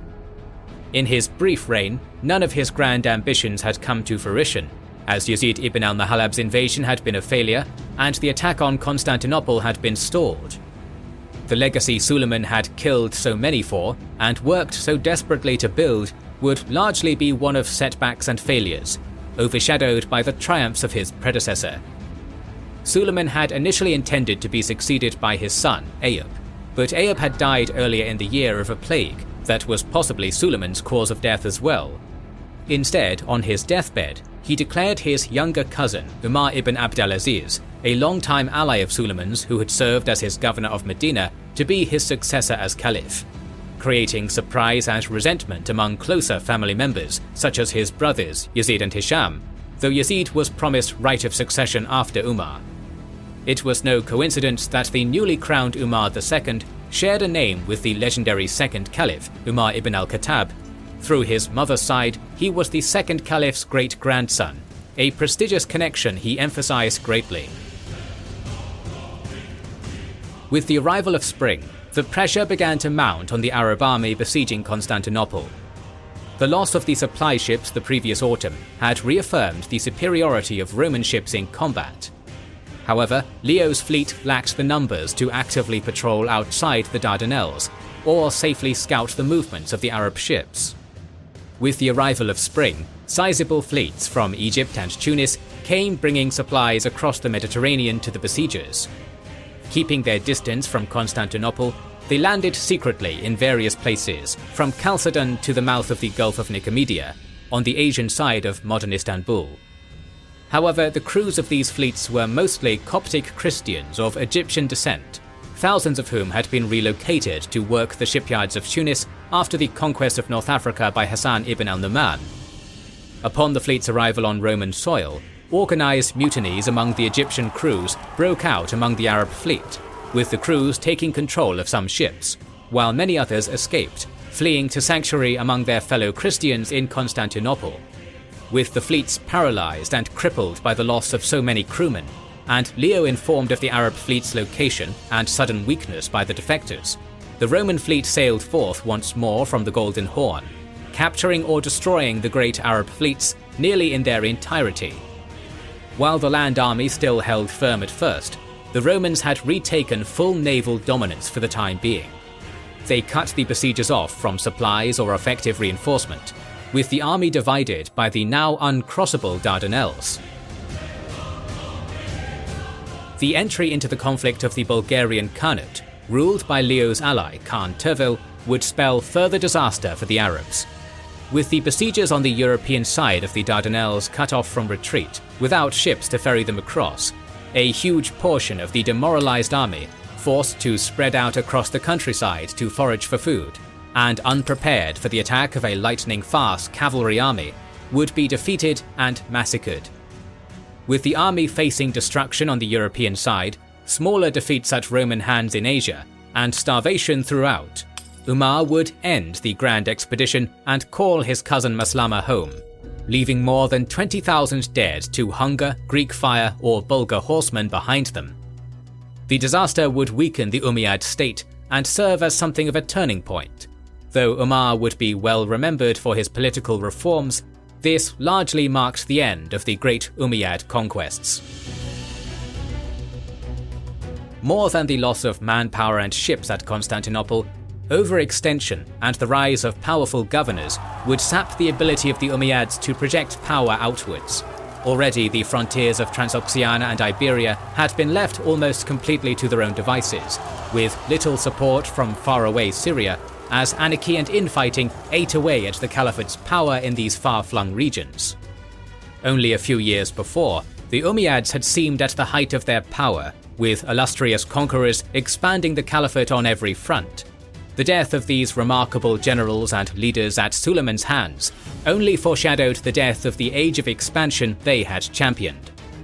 Umar would attempt to address some of these problems during his short and mostly peaceful reign. The poor treatment of non-Arab Muslims, a common cause for rebellion in past decades, would improve, with the jizya tax now exempted for all Muslims rather than Arabs only, and attempts at reconciliation with the Shia would be made as well. Yet this is largely seen as the start of a stagnation and decline that would last until the Umayyads' overthrow some 3 decades later. Following Suleiman's death and the end of his disastrous period as caliph in 717, the caliphate was granted a brief reprieve from its troubles through the mostly peaceful and uneventful 3-year reign of Umar II. Despite a small Iraqi Kharijite rebellion in 718, seeing some initial success against local forces, Syrian troops swiftly put it down under Umar's cousin Maslama ibn Abd al-Malik, and the frontiers remained mostly quiet during Umar's brief reign, and the attempted political and social reforms he championed. As seen in previous episodes, numerous revolts against the caliphate had come about due to the poor treatment of non-Arab converts to Islam, or Mawali. Rebellion among Persian-speaking Iraqis had threatened to topple the Umayyad dynasty twice, under Mukhtar al-Thaqafi during the Second Fitna and Ibn al-Ash'ath in 700 AD, and Iberia was plagued by ongoing strife between its Berber and Arab conquerors. Umar made efforts to address this problem, making all Muslims exempt from the jizya tax rather than Arabs only, which, coupled with expanded missionary activity to encourage conversion in his still minority Muslim empire, brought some degree of improved cohesion and stability at the cost of cutting into the caliphate's tax revenues. However, several events during his reign would have long-term repercussions. First, the caliphate met its limit on its far eastern frontiers, where the Arab holdings in Transoxiana became the battleground against a new rival in the form of Tang China. The caliphate's holdings in the region were recent conquests brought about by Qutayba ibn Muslim, who had since been a victim of Suleiman's purges, leaving the distant frontier bereft of this popular and skillful leader. Thus, when the Arabs were drawn into an ongoing conflict between the Tang and the Tibetan Empire as a Tibetan ally, it would soon spell disaster. The caliphal vassal Khan Suluk of the Turgesh's invasion of the Tarim Basin would meet staunch opposition from Ashinashan, a leader amongst the Western Turkic Khaganate and a commander of the so-called Protectorate General to pacify the West. Despite both the Arabs and Tibetans sending significant reinforcements for this offensive push, and holding a numerical advantage, the mostly Turkic Tang-aligned force opposing them would win a decisive victory, breaking the siege of Aksu, while another Chinese force simultaneously defeated the Tibetans along the Yellow River, assuring Chinese dominance in the region for the next few decades. Suluk, for his part, promptly switched to the winning side and swore fealty to the Tang after his defeat at Aksu, even going on to attack his former overlords in Fergana, a poorly defended region. There was little support from the Caliphate's core to be found on the frontiers, for reasons we will soon cover. However, this period did see success in Al-Andalus, where Governor Al-Sam ibn Malik had managed to bring most of the Arab-Berber infighting under control, allowing him to capture such major holdouts as Barcelona and Narbonne from the Visigothic remnant under King Ardo in 719, with the aid of Syrian and Yemeni new arrivals. With the minting of the first Arab coins in Iberia, marking their gradual transformation from a mere occupying army to the vibrant hybrid civilization Al-Andalus would later become. Closer to home, the rapid succession of caliphs was creating its own problems, among them the arrest and later escape of Yazid ibn al-Muhallab, formerly governor of Iraq under Suleiman, and the leader of the ambitious and increasingly powerful Mohammed family. Over the previous decades, the prestigious position of governor of Iraq had come to hold power almost rivaling that of the caliph himself, given its traditional oversight over all of the caliph's eastern provinces, making the stance of Iraq's governor a major factor in any thorny or contested caliphal succession, such as those of Suleiman and Umar. Umar and Ibn al-Muhallab had bad blood between them already when Umar took the throne, and the governor knew he only had worse problems ahead should Umar be succeeded as caliph by Yazid ibn Abd al-Malik, whose in-laws from the family of the renowned former governor al-Hajjaj had been tortured and executed on Ibn al-Muhallab's orders during a previous political power struggle.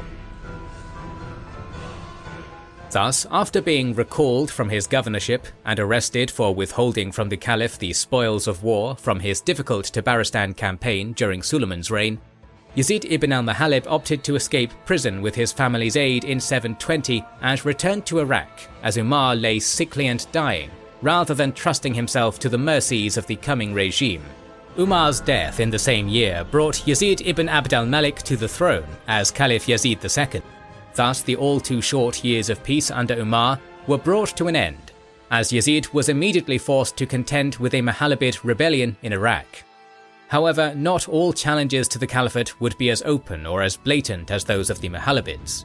It was during these same few years that Muhammad ibn Ali ibn Abdallah ibn Abbas, the patriarch of another important family based in Khorasan, first began to spread anti-Umayyad propaganda and build a network of support around a demand for rule by blood relatives of the Prophet. And while his and his family's efforts on such a distant frontier attracted little attention from the Umayyads in Damascus at the time, the name Abbasid would soon be known throughout every corner of the caliphate. The new caliph would take no half measures against Ibn al-Muhallab upon learning of his escape and subsequent refusal to swear fealty, and even before any armies had met in battle, he took steps to undermine the influence of the Mohammed family. 3 brothers of the rebellious former governor were arrested and imprisoned, despite having not directly participated in their brothers' acts of defiance, deepening the rift. Meanwhile, Yazid ibn al-Muhallab travelled as fast as he could to Basra, where other relatives of his were among the prominent nobility and joined their own forces to his to create a formidable army. This began a standoff with the local forces in Basra, with the Mohammedads demanding the release of their imprisoned kin and spreading bribes among the defending soldiers in Basra to weaken the defenders' resolve and attract more support in their opposition to the caliph.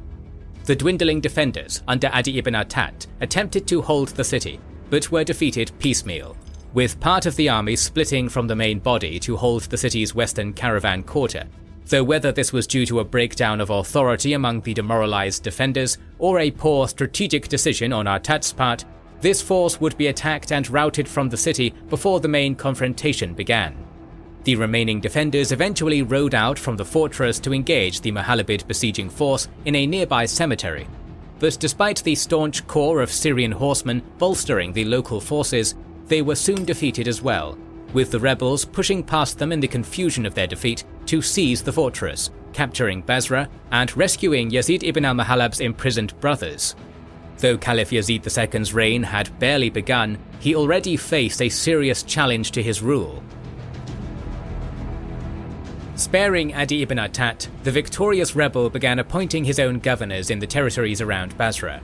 while tribal leaders and army commanders loyal to the caliphate fled to Kufa and Syria. Interestingly, it seems the conflict very nearly reached a peaceful conclusion at this point. One of these retreating tribal leaders, al-Hawari ibn Ziyad, came across two messengers from the caliph escorting Yazid ibn al-Mahalib's nephew and a generous peace offer. The new caliph apparently valuing stability over any family feud, and willing to return Ibn al-Mahalib's relatives and governorship.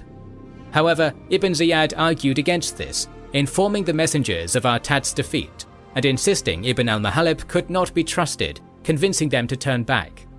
Ibn Ziyad's own family rivalry with the Mohalabids may have played into his actions, as Ibn al-Mahalib's nephew, Humayd, suggested in his pleas to the messengers to continue on to his uncle.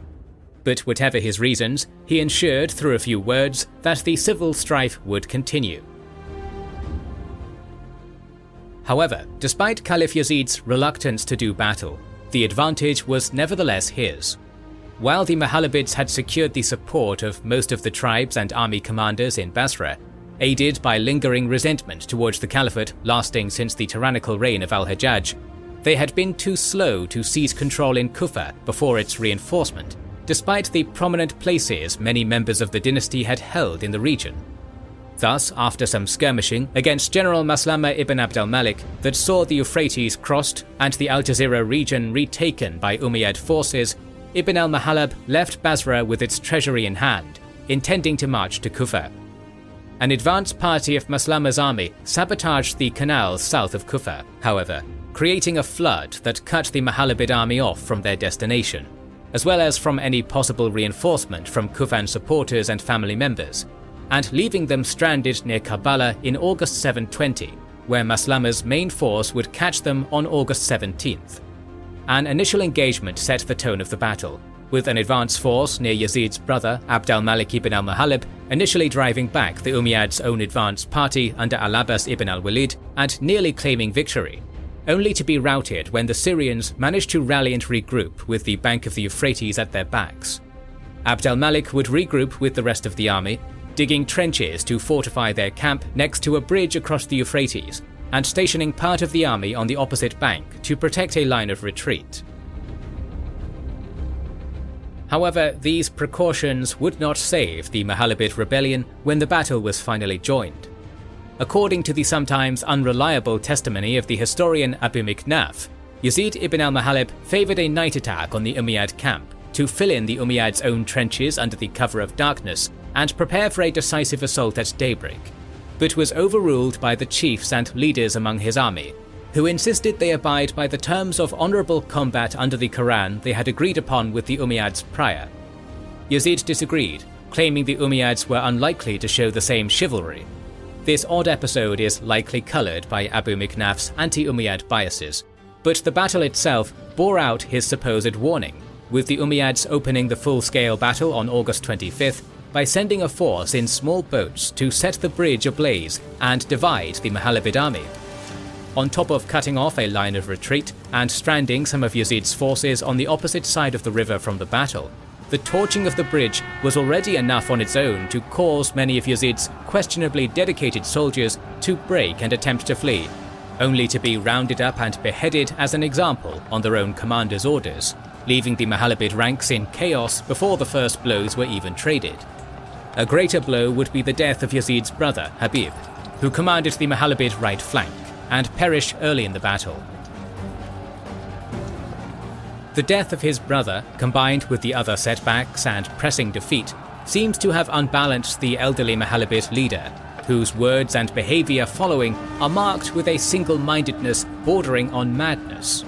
Dismissing advice to retreat to Wesit, he pressed on with the remains of his wavering forces, charging straight for the Umayyad center where Maslama was camped, with little care for maneuver or nuance. The greater Umayyad numbers and Yazid's seeming death wish made the outcome of the battle certain. Yazid and his companions clashed with Syrian cavalry until their defeat, with a warrior named Al-Kal ibn al-Ayyash fighting his way to Yazid, whereupon the two men dealt each other fatal blows. Another of Yazid's brothers, Al-Mufaddal, commanded the left wing with more skill and discipline, and even saw some success after the routing of the rest of the army. But when news reached him of the deaths of his brothers and the flight of his allies, he fled the battlefield, the decisive battle ending whatever threat the Mahalabids posed. The immediate aftermath of the rebellion was nearly as bloody as the battle that preceded it, with both sides vengefully executing whatever prisoners they had, including Adi ibn Attat in Basra and numerous members of the Mahalabid family that had been arrested at the rebellion's inception, while Maslama, taking over as governor of Iraq, pursued the fleeing al-Mufaddal and other prominent rebels to Fars, where they were finally slain. Though quite large in scale, this rebellion was fairly short-lived, and its impact on history would likely not have been great if not for the previously mentioned Abbasids building support for their own ambitions. With the power of the Mahalabid family broken, its loyalists and more distant kinsmen, not caught in the purge, pledged their still respectable power to the Abbasids, and the family would return to prominence in later decades as vassals to another caliphate. Thus, this rebellion is somewhat more significant as one of the several leading into the third fitna. The Umayyad victory only bolstered the strength of tomorrow's enemies. For now, though, as the Abbasids bide their time and the deteriorating Arab possession in Transoxiana sees fighting rock Samarkand, our attention returns to Al-Andalus and southern France. The previously mentioned Andalusian governor, Al-Sam ibn Malik, now more secure in his new holdings and reforms, chose in early 721 to continue the conquests of the Umayyads further northwards into the lands of the Franks, gathering an impressive army, likely 10,000 to 15,000 strong, even if the six-digit figures given in Frankish accounts are dismissed. On top of bringing further prizes and revenues for himself and the Caliph by his conquests, Al-Sam seems to have rushed into further outward expansion, in part to keep the fragile harmony within Al-Andalus, hoping the Arab and Berber soldiers and settlers so recently at each other's throats could come together for plunder and holy war in France, rather than returning to their infighting at home. Narbonne was established and provisioned as the forward base from which the campaign would be launched, while to the north, Duke Odo of Aquitaine gathered forces of his own and sent out calls for aid. Though the exact date of his advance into Francia is unclear, it coincidentally seems to have taken place very shortly after the death of the Frankish king Chilperic II, leaving Francia technically under the rule of Theuderic IV, an 8-year-old boy.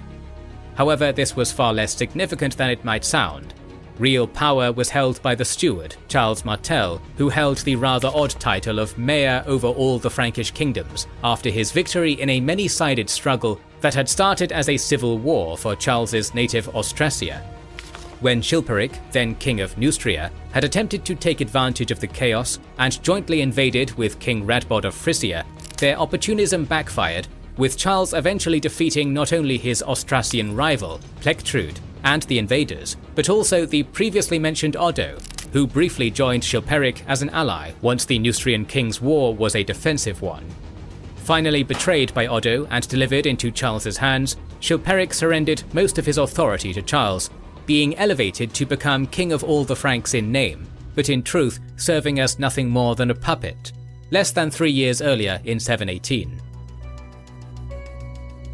Chilperic's passing and the crowning of Theuderic by Charles removed any lingering internal threat to the steward's power, and allowed him to consolidate his hard-won position. But despite this new security, Charles would not be coming to answer his former enemy Odo's call for reinforcement. Though Charles Martel would become famous throughout Europe for his later efforts against the Moors, at this point, his efforts were still focused on fighting the invading Saxons, and it's likely that seeing his powerful and functionally independent Aquitanian vassal weakened was to his benefit as well. Odo would thus be forced to stand alone against Al-Sam's invasion, though he would prove himself far from helpless. Initially unopposed as they left Narbonne in spring, the Arab and Berber force arrived at Aquitaine's largest city of Toulouse in early March of 721, their momentum halting as they settled in for a siege, but with the advantage seemingly still on their side. But the 3 months the cavalry-heavy Muslim army spent waiting outside the walls of Toulouse robbed them of the advantages in speed and mobility that had allowed such rapid conquests in Spain, and it seems Al-Sam may have allowed himself to become complacent, while Odo assembled his army of perhaps 8,000 to 12,000 soldiers, not expecting significant resistance after his string of easy victories against the remnants of the Visigoths. In an apparent failure of scouting, despite his access to thousands of skilled horsemen, Al-Sam allowed Odo's army to march south of Toulouse by the beginning of June, cutting the Muslims off from Narbonne and trapping them between the field army and the besieged city's garrison. As with so many other battles turned into myths to glorify a religious victory, the exact events of the battle that erupted on June 9th are difficult to pin down, with both sides claiming absurdly inflated army sizes in excess of 300,000 for their enemy. What is clear is that after a skillful encirclement of the besieging Muslim force by Odo, the defenders of Toulouse took a bold risk in sallying forth to join the battle in the field. To their credit, the Muslims did not quickly break or rout, despite their disadvantage and the simmering distrust still felt by many along the Arab-Berber divide. Rallying around Al-Sam, they fought a dogged last stand, even after their leader's mortal injury, and after hours of fighting, a portion of the army even managed to break the encirclement and escape to Narbonne with the injured governor. With their mobility advantage nullified and enemies on all sides, though, this brave stand did little to change the inevitable outcome, and the majority of the Muslim invasion force was either taken prisoner and ransomed or perished in battle on the bloody fields outside Toulouse, while Al-Sam succumbed to his wounds in Narbonne not long after. This would not be the last attempt of the Umayyads to invade France, but Toulouse was nothing less than a disaster for the Umayyads, particularly with the dangers posed by a revanchist rival kingdom so close to home. The recently founded Kingdom of Asturias, ignored for their defensible terrain and comparative poverty in favour of more lucrative targets in France, would win its own first victory against the conquering Umayyads the following year at Covadonga, a relatively small-scale but historically significant skirmish marked by many today as the beginning of the Reconquista, which we will cover in a separate series. These developments, together with the growing power of the Abbasids in Khorasan, represented many pivotal events and transformations in their infancy, and the dawn of a new era just around the corner as the sun began to set on the Umayyads. After the death of Caliph Yazid in 724, the first consequence of his successor Hisham's rise to power would be something of a disaster. During the last year of Yazid's reign, a major expedition into Transoxiana had been planned by the then governor Muslim ibn Sa'id al-Kilabi. The army raised, like most Umayyad armies, included significant detachments from tribes loyal to both the Qays and Yamani tribal federations of Arabia, two rival groups that had grown in power and spread across the domains of the caliphate with every conquest. In the past, the Yamani had been the favoured faction of the Umayyad caliphs, with the Qays even siding with the Zubayrids during the Second Fitna. Though following the Second Fitna's conclusion, the Umayyads opted to make efforts to reconcile with the Qays and win their support, rather than punishing them for their rebellion. Yet the Caliphate's efforts to remain neutral and above the feud were felt as a betrayal by the loyal Yamani. This would lead to serious tension when, shortly after the campaign was launched, the throne changed hands, and the new caliph had al-Kilabi replaced as governor. Though removed from his post, al-Kilabi decided to continue with his campaign, but this would cause the simmering rivalries between the Qays and Yamani to spring to life. As al-Kilabi belonged to the Qaysi, the Yamani contingent under Amr ibn Muslim refused to follow him across the Oxus after his demotion, preferring to wait for him to be recalled and follow his replacement into battle instead. The first fighting in al-Kilabi's grand campaign would occur outside Balkh and be Arab against Arab, with al-Kilabi and his loyal followers bringing the Yamani to heel by force, a poor start to a doomed campaign.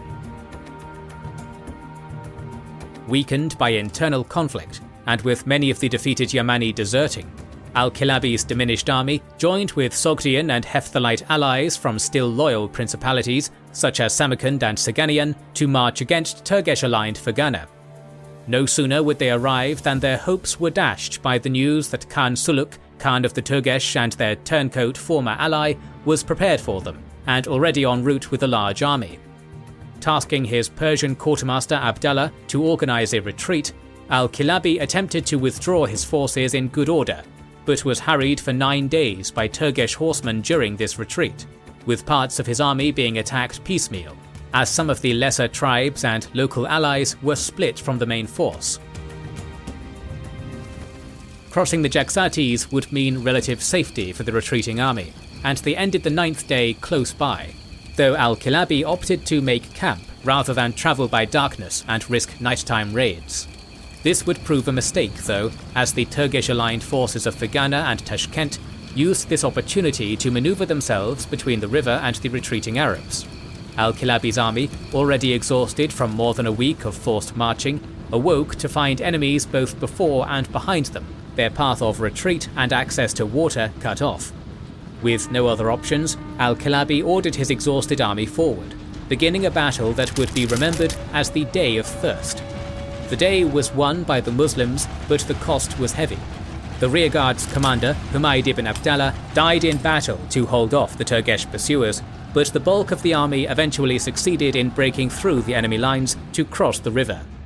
Ultimately, the heavy casualties and abandonment by local allies meant this Pyrrhic victory on the Jaxartes massively weakened caliphal power in Transoxiana, with the Arabs withdrawing to more secure frontiers around Balkh as former vassals abandoned the caliphate in favour of the Turgesh, and by extension the Tang Empire of China's sphere of influence, despite the new governor Asad ibn Abdullah's best efforts to rebuild trust and good relations with the caliphate's local Sogdian allies over the next 3 years. The worsening rivalry between the Qaysi and Yamani federations would be of further concern as well, with some tribal leaders among the spurned Yaman Federation joining the Mohallabids in clandestine support for the Abbasid clan's whispers of revolution, and one even turning to the Kharijite heresy and embarking on a short, doomed rebellion in Yemen the following year. The years 724 to approximately 727 saw the caliphate remain fairly stable and secure, if not entirely at peace. Cyprus was raided by sea, and attacks on the Byzantines by the long-serving general Maslama ibn Abd al-Malik continued in Anatolia, with Caesarea being conquered in mid-726. The Eastern Roman Empire was far from toothless, however. Emperor Leo the Isaurian, who had beaten back the massive siege of Constantinople some years prior, had ended the years of anarchy that saw so many emperors raised and deposed, and brought a measure of stability back to the caliphate's oldest rival. Under pressure and unable to compete with the caliphate in direct military might, Leo's hopes lay with his ally on the caliphate's northern frontier, the Khazar Khaganate. 727 would see the Caucasus Mountains become a major battleground for the still recently enthroned Hisham, part of the ongoing Arab-Khazar wars that will be the focus of an upcoming series. The Khazars would not be the only threat to face the caliphate in this period, and the following year of 728 only spelled further trouble both in the north and east, with even Samarkand, which had long served as the stronghold and regional capital for the caliphate in Transoxiana, erupting in unrest. Following the Day of Thirst, Governor Asad ibn Abdallah al-Kasri had initially succeeded in stabilizing the Umayyad hold, but with the tribal feud within his ranks worsening and Abbasid-backed missionaries and seditionists beginning to make their presence felt in the caliphate's far east, al-Kasri seems to have been overtaken by paranoia by 726, dealing out punishments to many perceived enemies, some severe and some humiliating, flogging his predecessor's right-hand man, Nasser ibn Sayyar, having a collection of tribal leaders imprisoned and shaved bald repeatedly in mockery, and chopping off the legs and hands of a suspected seditionist. These and other actions began to alienate both his forces and the locals, and led to his replacement in 728 by Ashras ibn Abdallah al-Salami. Hoping to inspire greater support and loyalty from the locals, Ashras sent the missionary Abu al-Saida to Samarkand and the surrounding regions to call for conversion to Islam, with al-Saida promising the lifting of the jizya tax from all converts. His efforts were remarkably successful, bringing in numerous converts and building mosques in the city. But after Samarkand's ruler Gurak complained to Ashras of falling revenues and suggested some had simply feigned conversion to escape taxation, the governor eventually ordered the recent conversions to be ignored and the tax collection to continue as before. Outraged, more than 7,000 locals refused to pay their taxes, supported by Abu al-Saida in opposition to Ashras and the Caliphate.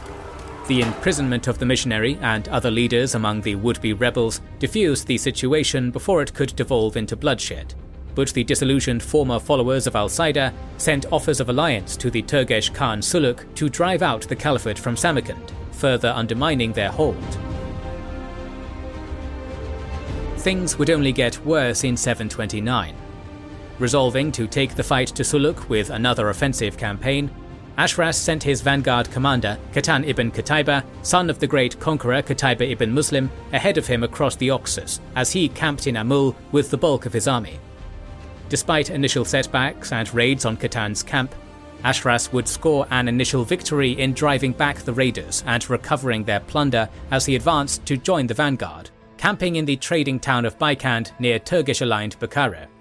But in a near repeat of the Day of Thirst, the Arab army was encircled by night, awakening to find themselves again cut off from water. In the following Battle of Baikand, despite thirst sapping the army's strength and the Turgesh killing more than 700 in the initial bloody engagements, Qatan and Ashras separately managed to break through enemy lines and escape with their forces, each thinking the other had perished for 2 days before rejoining each other among the still Arab-held forts near Bukhara. Ashras did seize victory of a sort from this setback. Suluk's pursuit was turned back after a bloody 2-month siege at the fort of Kamarja, initially driving its Arab garrison from their trenches outside the fort and storming the gates, only for the defenders to light blazing fires in the midst of the fighting and force the Turks back. After several failed attempts to break the defenders' resolve through assaults on the walls, attempts at bribery, and a mass execution of prisoners that was copied in equally grisly fashion by the defiant garrison, Suluk was forced to withdraw, allowing Ashras to lay siege to Bukhara and even capture it in 730 after wintering at a nearby oasis. But even this short victory would soon be for naught. In the aftermath of Baikand, Gurak defected to become another ally to the Turgesh, and though the sizable Arab garrison in Samarkand under Sora ibn al-Hur still held the city itself, it was now surrounded by hostile territory and ruling over a hostile population. When Suluk marched on Samarkand in 731 to restore Gurak to the lordship of his city, the new governor, Al-Junayd ibn Abd al-Rahman, sent a large army, recorded as 28,000 strong, to relieve them. But the relief force would find itself besieged in turn after Suluk lifted the siege to intercept it in the steep, dry Taktakaracha pass between Kish and Samarkand. A battle broke out in the narrow pass, cavalry clashing on the more open Muslim right flank, while fierce fighting took place on foot against the cliffs on the Muslim left. Though the fighting was close, with slaves and the Arab baggage train even being offered their freedom to join the fighting, the Muslim right was soon broken and driven back, leaving Al-Junayd under pressure in the centre. With the two battered armies separating at dusk, Al-Junayd, tasting likely defeat in any further open battle, made the decision to dig trenches and fortify their camp despite the lack of a water source, sending orders to Samarkand's garrison of 12,000 to depart the city and relieve their relief force. As the garrison sallied forth on their mission, despite Sora's misgivings and attempted refusal, spies sent word of their coming ahead to Suluk and Gurak, who departed from the pass to seize their true prize, meeting them in battle atop a hill not far from the camp of Al-Junayd. Here, without cliffs to protect their flanks or the numbers to match the Turgesh allied army, The garrison found themselves marching into grass fires set by their foes and harried by cavalry on all sides. The outnumbered force was soon shattered, run down and slaughtered by enemy horsemen as their confused formations broke up in the thick dust and smoke. Surah died in battle, and although al-Junayd would survive and escape thanks to this diversion, this decisive defeat, coupled with a religious revolt led by al-Harith ibn Saraij in 734 that united a portion of the Arab settlers with overtaxed local converts against the weakened Umayyads, would cause the almost total collapse of power in Arab Transoxiana for nearly a decade to follow.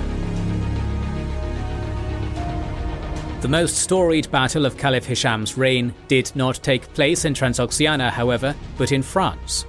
The Caliphate's previous defeat to Duke Odo at Toulouse, though a major setback, had not spelled the end of their ambitions in the region, and numerous raids were launched from the forward base of Narbonne during the 720s. 730 saw Duke Odo take advantage of the infighting in Al-Andalus to form an unusual alliance by giving his daughter Lampégie in marriage to Uthman ibn Naisa, often called Munuza in Frankish texts, a Berber leader in command of modern-day Catalonia. Though this deal would briefly stop the raids and bring a measure of security to Aquitaine, it would very quickly backfire when Uthman rose in rebellion against the recently appointed Arab governor Abdurrahman al-Ghafiqi. With his allies' ill-advised rebellion swiftly crushed, Odo found himself facing not simple Berber raids, but the incensed and vengeful governor's army, which in early 732 launched a lightning attack into Navarre, seizing Bordeaux by storm and inflicting a heavy defeat on Odo at the River Garonne. With the hero of Toulouse bloodied and on the retreat, the path seemed open for a far greater offensive than Al-Sam's. But in an act of desperation, Odo swore fealty to his one-time rival Charles, steward to the puppet king Theuderic IV, and the effective ruler of the Franks. While Charles had been absent in Toulouse, he had not spent the intervening 11 years idly. Knowing a confrontation with Al-Andalus was inevitable, he had taken out a large loan from the Pope, equipping and training one of the only professional standing armies in Western Europe since the collapse of the Roman Empire. In comparison, Abdul-Rahman, though remembered as a just and generous leader in Arab texts, seemed quite unprepared for confrontation with a rival such as Charles, unsurprising considering the rapid turnover of Umayyad governors and the preoccupation with Arab-Berber rivalries closer to home that the governor had worked so hard to calm. With his foes on the move and Odo's independence broken, the mayor of all the Franks gathered up a powerful army to halt the Umayyad incursion, joining the remnants of Odo's forces in October at the city of Tours in the path of the Umayyad advance. Reaching Tours on October 4th, Abdul-Rahman and his army, heavily laden with plunder already, were surprised to find an army in an organized phalanx-like formation atop a hill just south of the city and the Loire River, and were left with the decision to fight or to abandon the loot they had taken at Bordeaux and withdraw.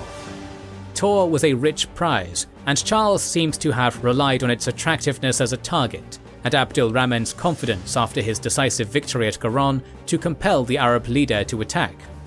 If the Umayyad army chose to withdraw, Charles's army of heavy infantry would be ill-suited to pursue, and would risk annihilation if they broke formation to do so, leaving the decision to do battle in the hands of the Muslims.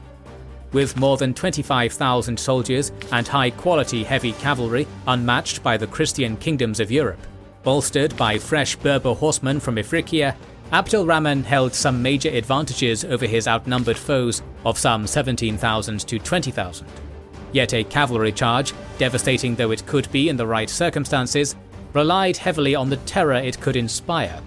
If the Franks held their ground in the face of a charge, rather than breaking, their tight formation and the uphill fighting would render the governor's strongest weapon relatively impotent.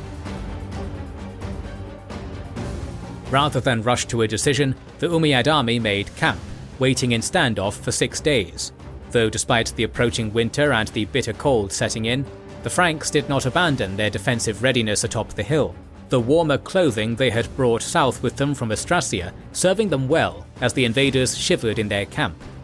Finally, on October 10th, Abdul-Rahman made the decision to attack, worrying an order to abandon the treasure might lead to dissent in the ranks, and trusting his experienced soldiers to win him another victory. The main body of the Frankish army, Charles's professional heavy infantry, held firm on the hilltop, while raiders from among levied and local troops were dispatched to harry the Umayyad rear, taking advantage of paths through the nearby forests to maneuver past the enemy army despite its greater numbers and mobility.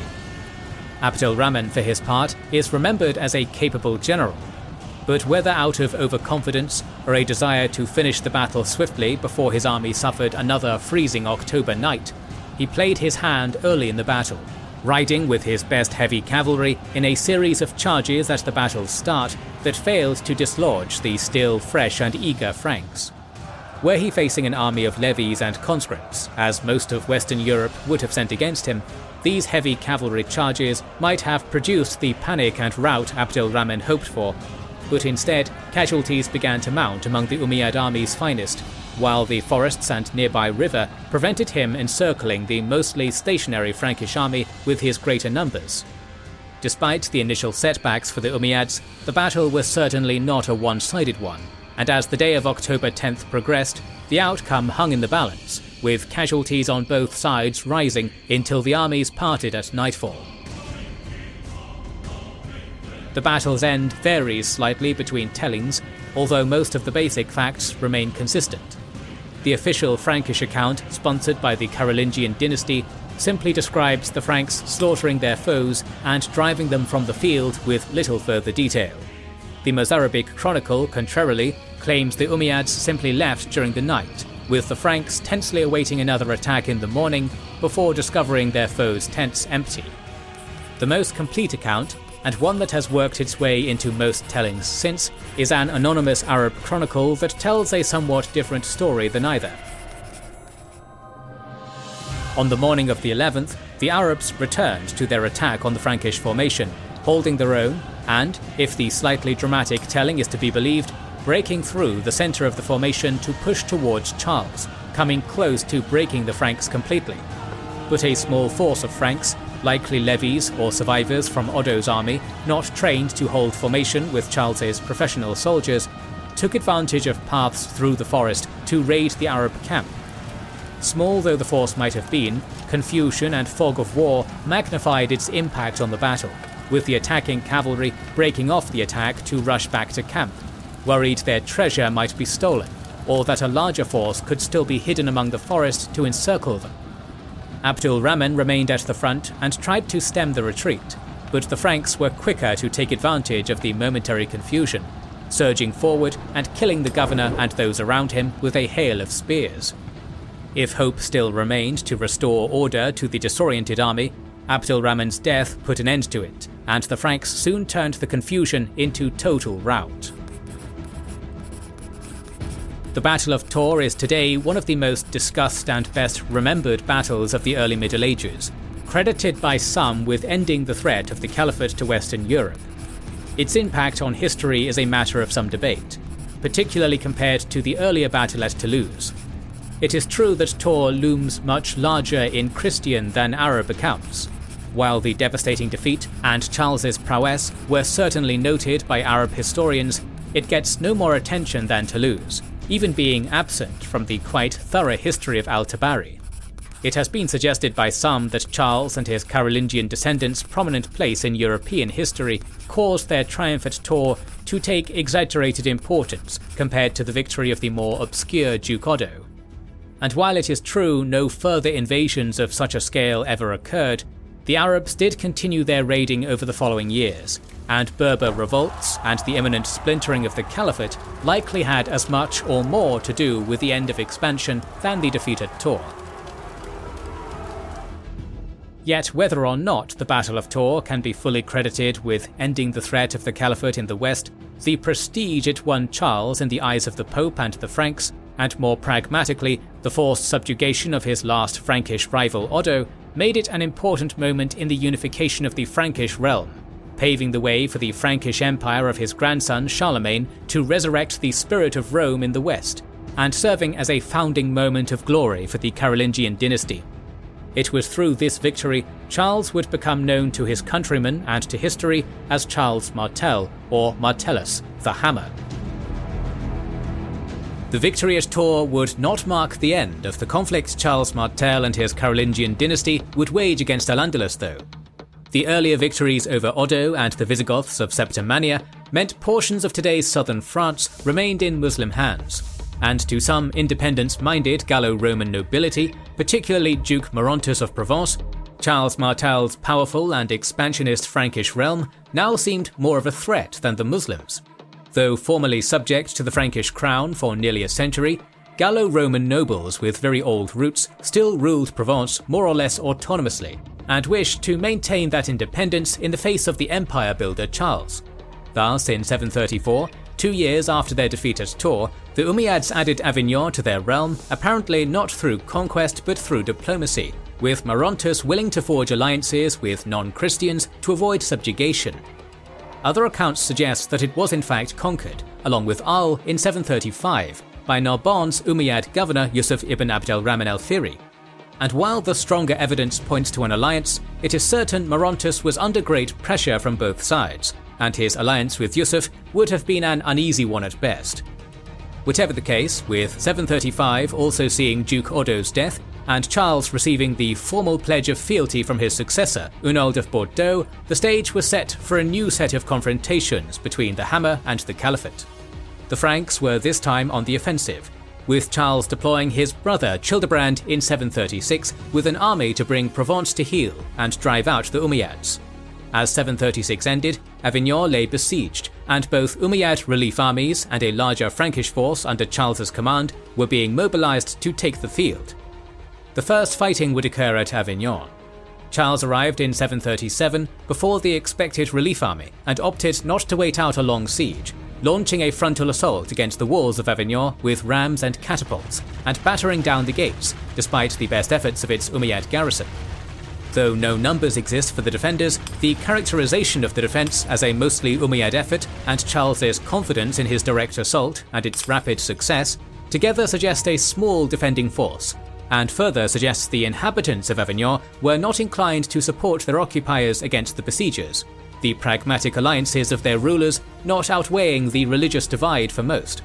Following this, Charles marched for Narbonne in Septimania. Here, victory would not be so easy. The Umayyad relief army had by this point mobilized and crossed the Pyrenees under the command of Governor Uqba ibn al-Hajjaj, and the Septimanian provinces had been Umayyad for years now, with Narbonne much more firmly held and garrisoned than Avignon. To avoid being trapped between the relief army and a sortie from Narbonne's defenders, Charles left a token besieging force behind and continued past the city to meet the Umayyad army in the field, blocking their path at the River Bear. Here was fought a battle not so well remembered or recorded as Tours, but perhaps of similar importance. In the 5 years since his previous triumph, Charles's army had evolved and even adopted some of the techniques of its foes, with the Franks this time bringing heavy cavalry of their own to battle to match those of the Arabs. This addition to his ranks, along with the Umayyads being forced to cross the river and give the Franks the advantage of a defensive position, despite being the invaders, likely contributed to what quickly became Charles's second decisive victory over the Caliphate, with the Umayyad army's attempts to retreat being broken up by the rivers and rough terrain of the region,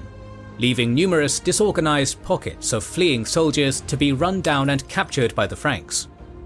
This victory would not spell the end of the Umayyad presence in France entirely. The rebellions of Maurontus and Hunold proved more pressing, causing Charles to abandon what would have been a lengthy and difficult siege of Narbonne to quash them, though not before sacking the smaller city of Nîmes and leaving much of Septimania and Provence devastated.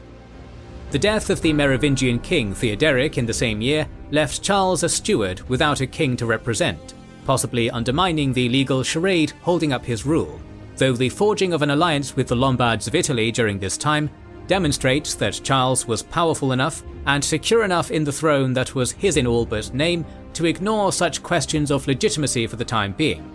Septimania would remain Umayyad for over a decade more, and Hunold would prove a persistent nemesis for both Charles and his son Pepin after the Hammer's death in 741. But the proven military might of the Franks, the added weight of the Lombard alliance, and the Arab-Berber hostilities now brought to a boiling point by Kharijite preachers across Iberia and North Africa, meant the once-threatening caliphate could do little to aid its northern allies or protect its Septimanian holdings.